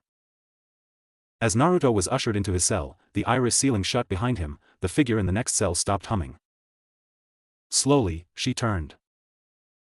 Her face was ethereally beautiful, but etched with an eternity of gentle sorrow. Her eyes, the color of twilight, found his through the crystal. They held no malice, no curiosity, only a deep, placid, and utterly broken recognition. She spoke, her voice the sound of the dirge-given words, echoing directly in his mind, bypassing his ears. You are the one who has been listening. You are the one who is also, trapped in a story. She smiled, a smile of infinite, shared sadness. Would you like to hear mine? It is very long. And it never, ever changes. Naruto stood frozen, staring at the source of the song. The consequence of surviving the world item was not freedom, nor rest. It was an audience with another soul damned by devotion.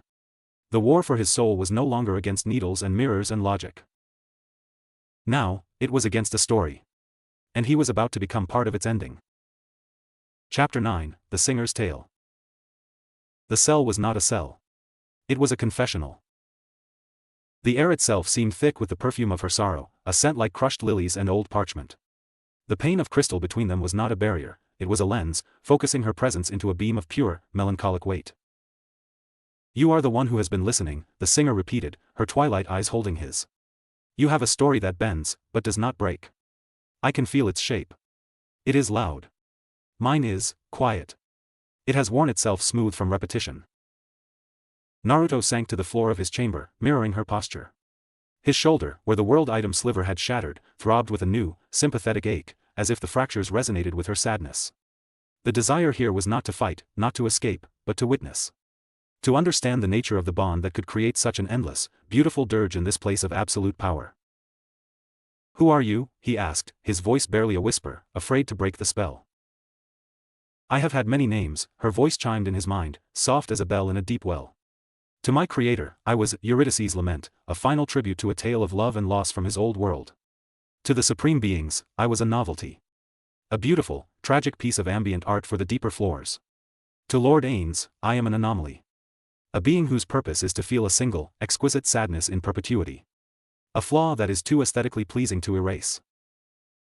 She tilted her head, a gesture of timeless grace. You may call me Lament. It is what I am. Your song, it's about waiting, Naruto said, the words forming as he felt them.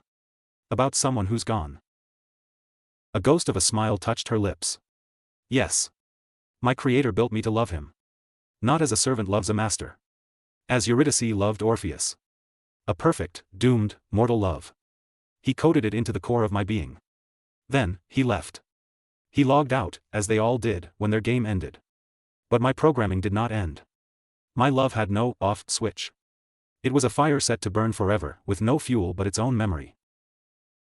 Her story unfolded not in a linear narrative, but in emotional impressions that washed over Naruto. He saw flashes, a beautiful, luminous being, her creator in his in-game form, bestowing her with life and this fatal purpose. The joy of that moment, the absolute certainty of her love. Then, the long, silent descent of the other supreme beings, one by one. The empty thrones. The growing silence in the tomb. Her love, with no object, turning inward, curdling into a profound, artistic grief. She became a living elegy, wandering the lower floors, her song a part of Nazarik's ambience, a feature, not a bug. Until Ains, the last remaining supreme being, returned. And her love, her programming, latched onto him. But Ains was Satoru Suzuki, a man wearing a monster's bones. He could not, would not, reciprocate the tragic, romantic love of a piece of custom NPC artwork. He found it inconvenient. A bug in his efficient rule.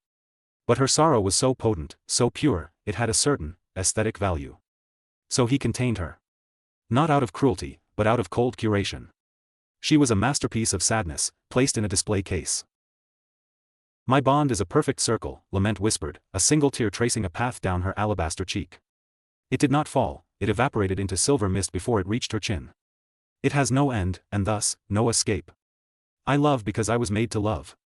The object of that love is absent. Therefore, I grieve. My grief is the proof of my love. And so it loops, forever.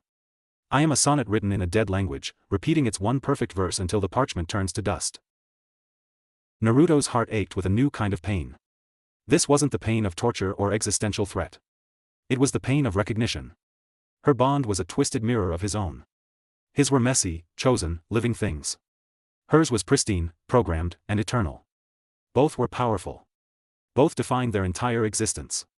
But his had given him a village, a family, a world. Hers had given her a crystal cell and a song no one truly heard. The obstacle was the nature of her story itself. It was a closed loop, a perfect, tragic algorithm. To engage with it was to risk being pulled into its gravity, to have his own, more chaotic narrative rewritten by its flawless, despairing rhythm. His risky decision. He would not offer pity. Pity was a small coin to offer a goddess of grief. He would offer contrast. It's not the same, he said aloud, his voice firmer. Lament's eyes widened slightly. What is not? My bonds. You said they were like yours. They're not. He leaned forward, pressing his hand against the cool crystal. Mine aren't a circle. They're a net. They catch me when I fall. They pull in different directions. Sometimes they hurt. Sasuke, he left. It tore a hole in the net. But the other strands held. And then, he came back, and he started mending the hole himself. He took a shuddering breath. My love for my wife, it's not a song about losing her. It's a quiet thing we build every day. It's boring sometimes. It's about laundry and kids being loud. It's real. It changes. He was throwing the messy, imperfect, living reality of his connections against the pristine tragedy of hers. Change, she echoed, the word foreign on her psychic tongue. Change is imperfection. My love is perfect in its constancy. Is it? Naruto challenged, a spark of his old self breaking through. If it's perfect, why does it hurt? If it's perfect, why are you here, alone, singing to the walls? My bonds are messy and they hurt like hell, but they put food on the table. They build houses.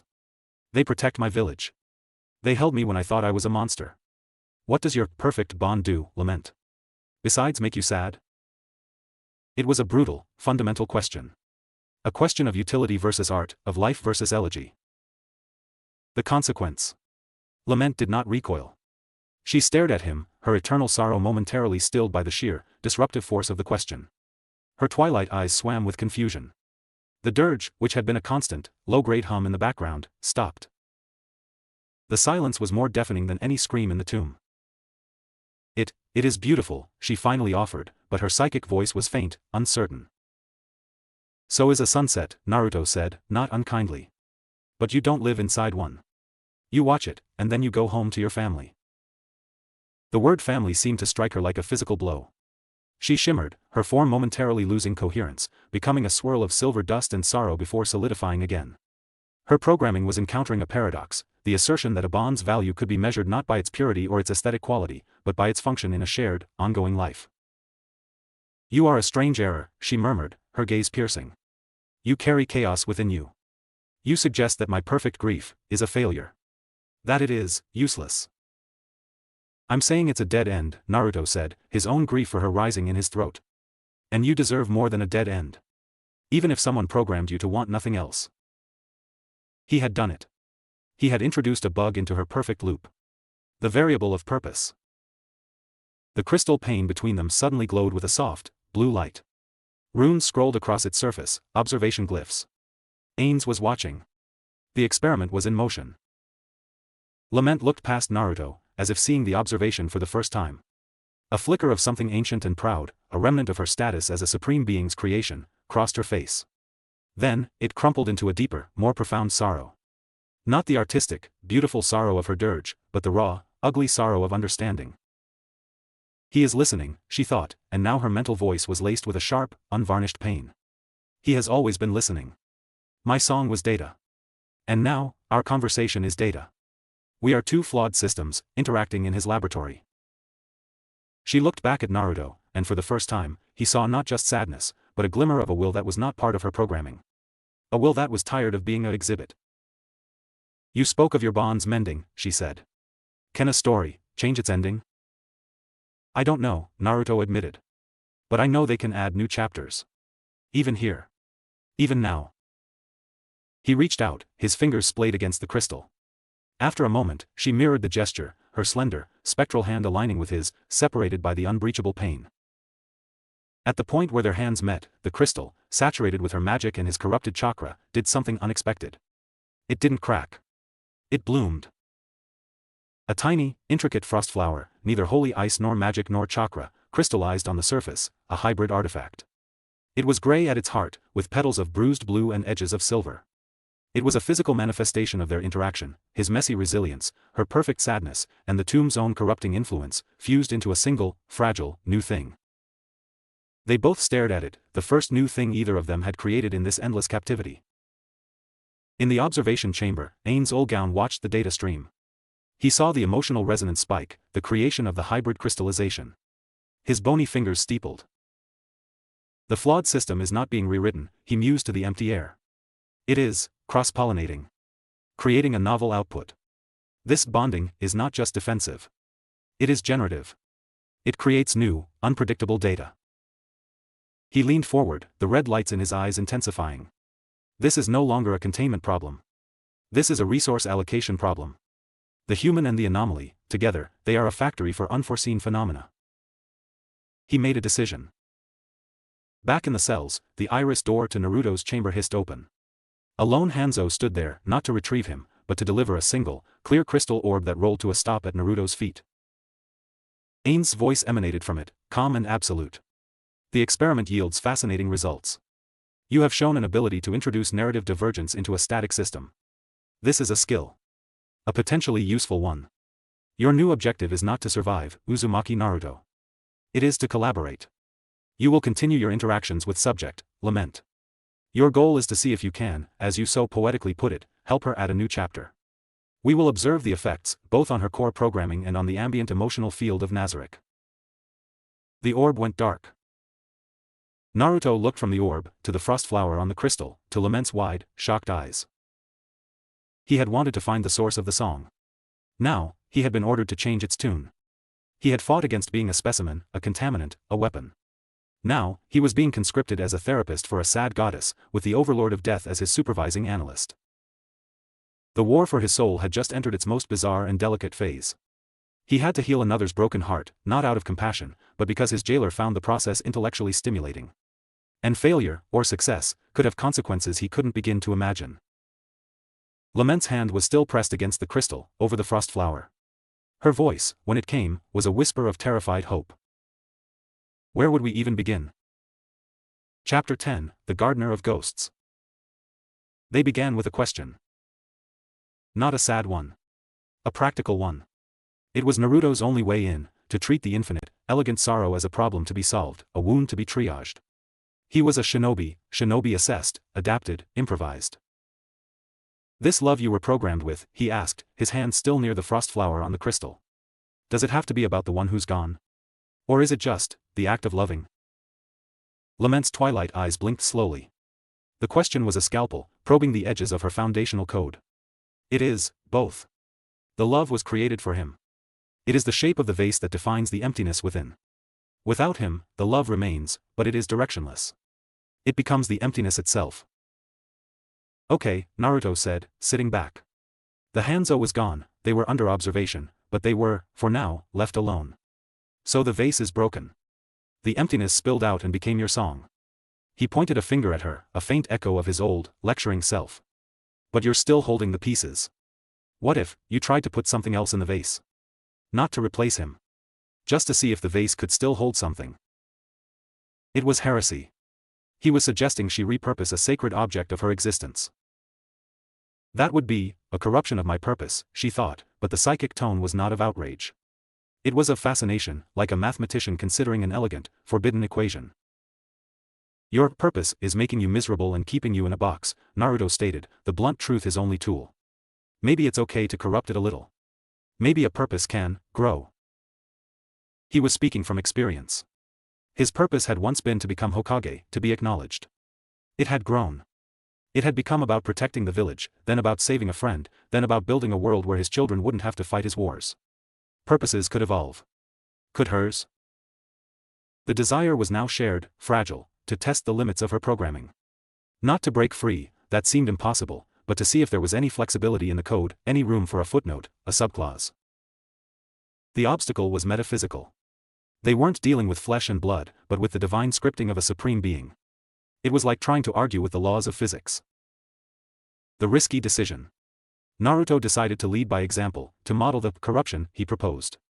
He focused on the frost flower between them. It was a hybrid thing, part of both of them, part of the tomb. It was neither purely beautiful nor purely sad. It was interesting.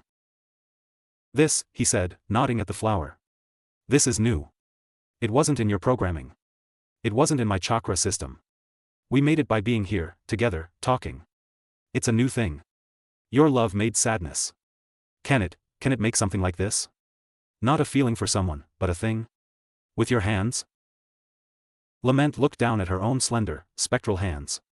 They were made for gestures of grief, for holding a non-existent loved one's face, for tracing the air where a form had vanished. They were not made for creation. I do not know how, she confessed.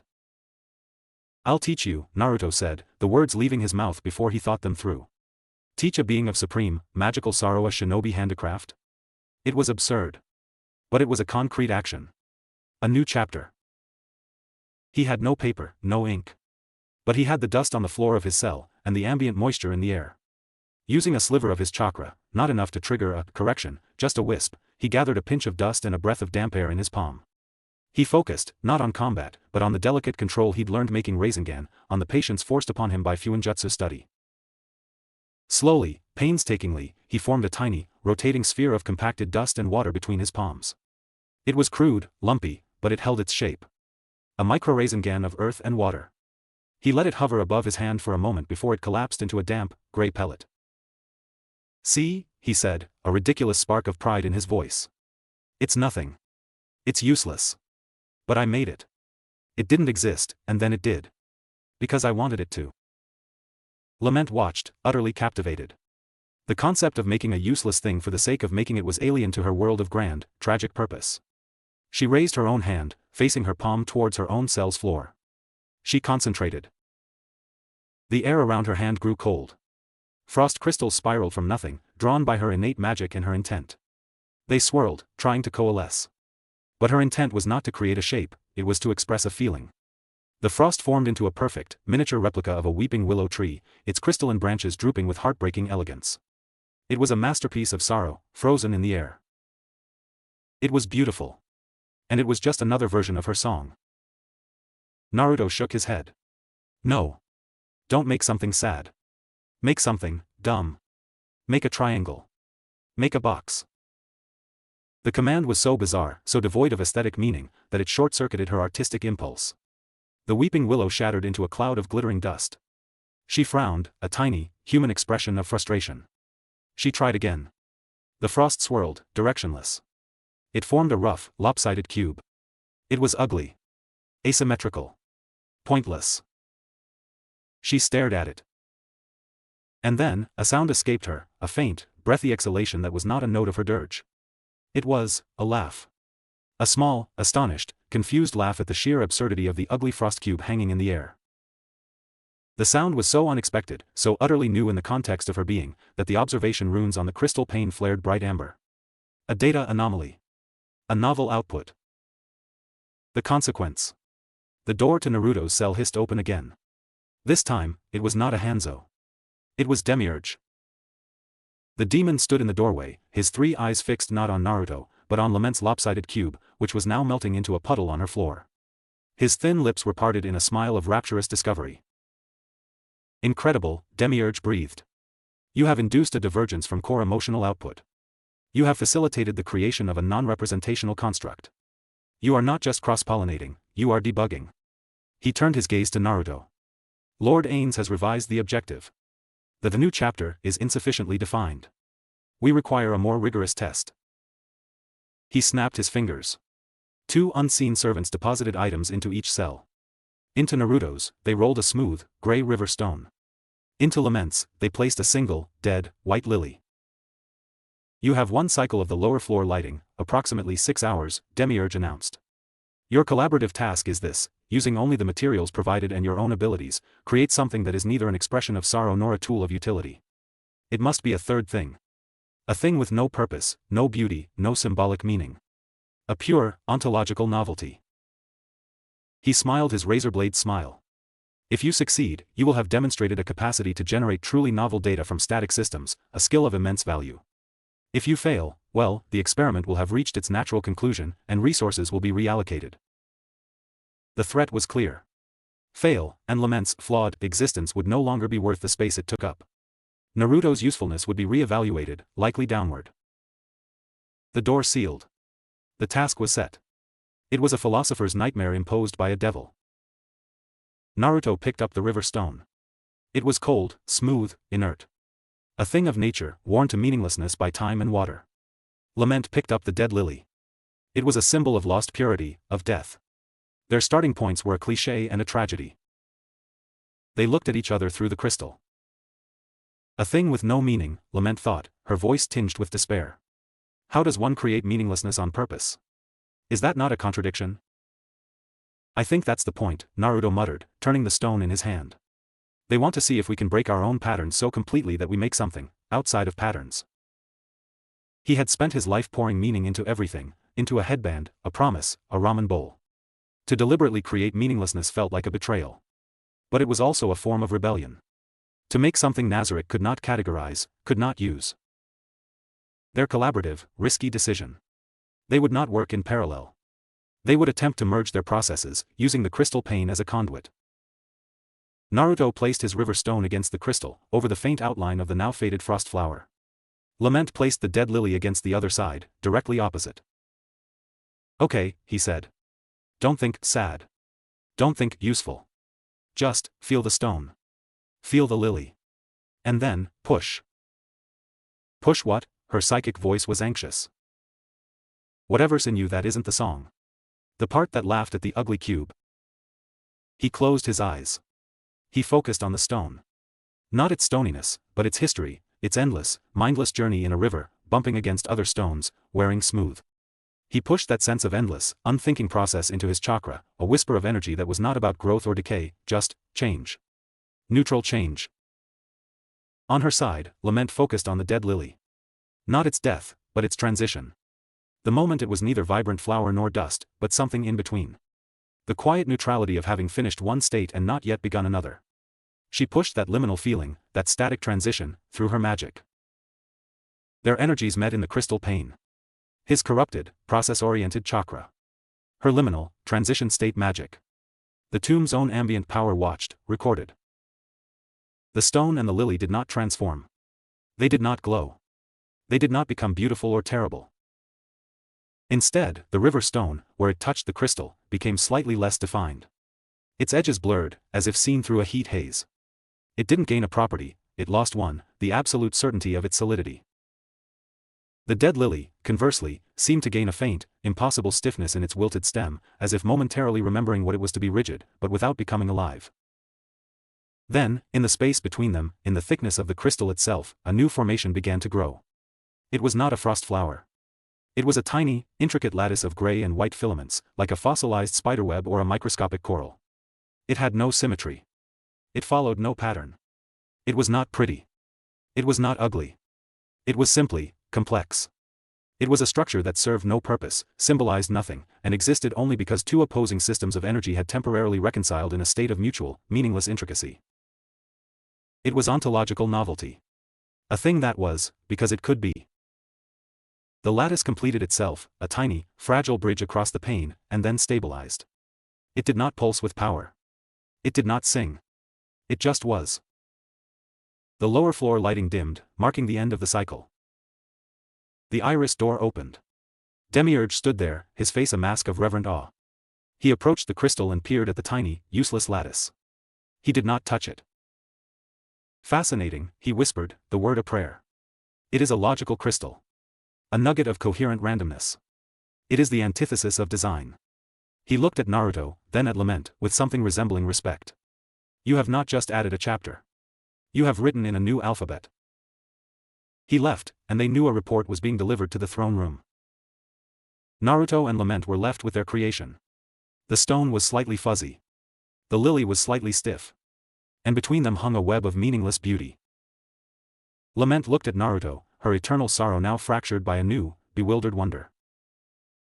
We made a nothing, she thought. Yeah, Naruto said, a weary, triumphant smile touching his lips. A really, really interesting nothing. He had set out to heal a ghost. Instead, they had become gardeners, cultivating a new kind of ghost in the machine, a ghost of pure, pointless potential. And in the economy of Nazarick, where everything had a price and a purpose, such a ghost might be the most dangerous thing of all.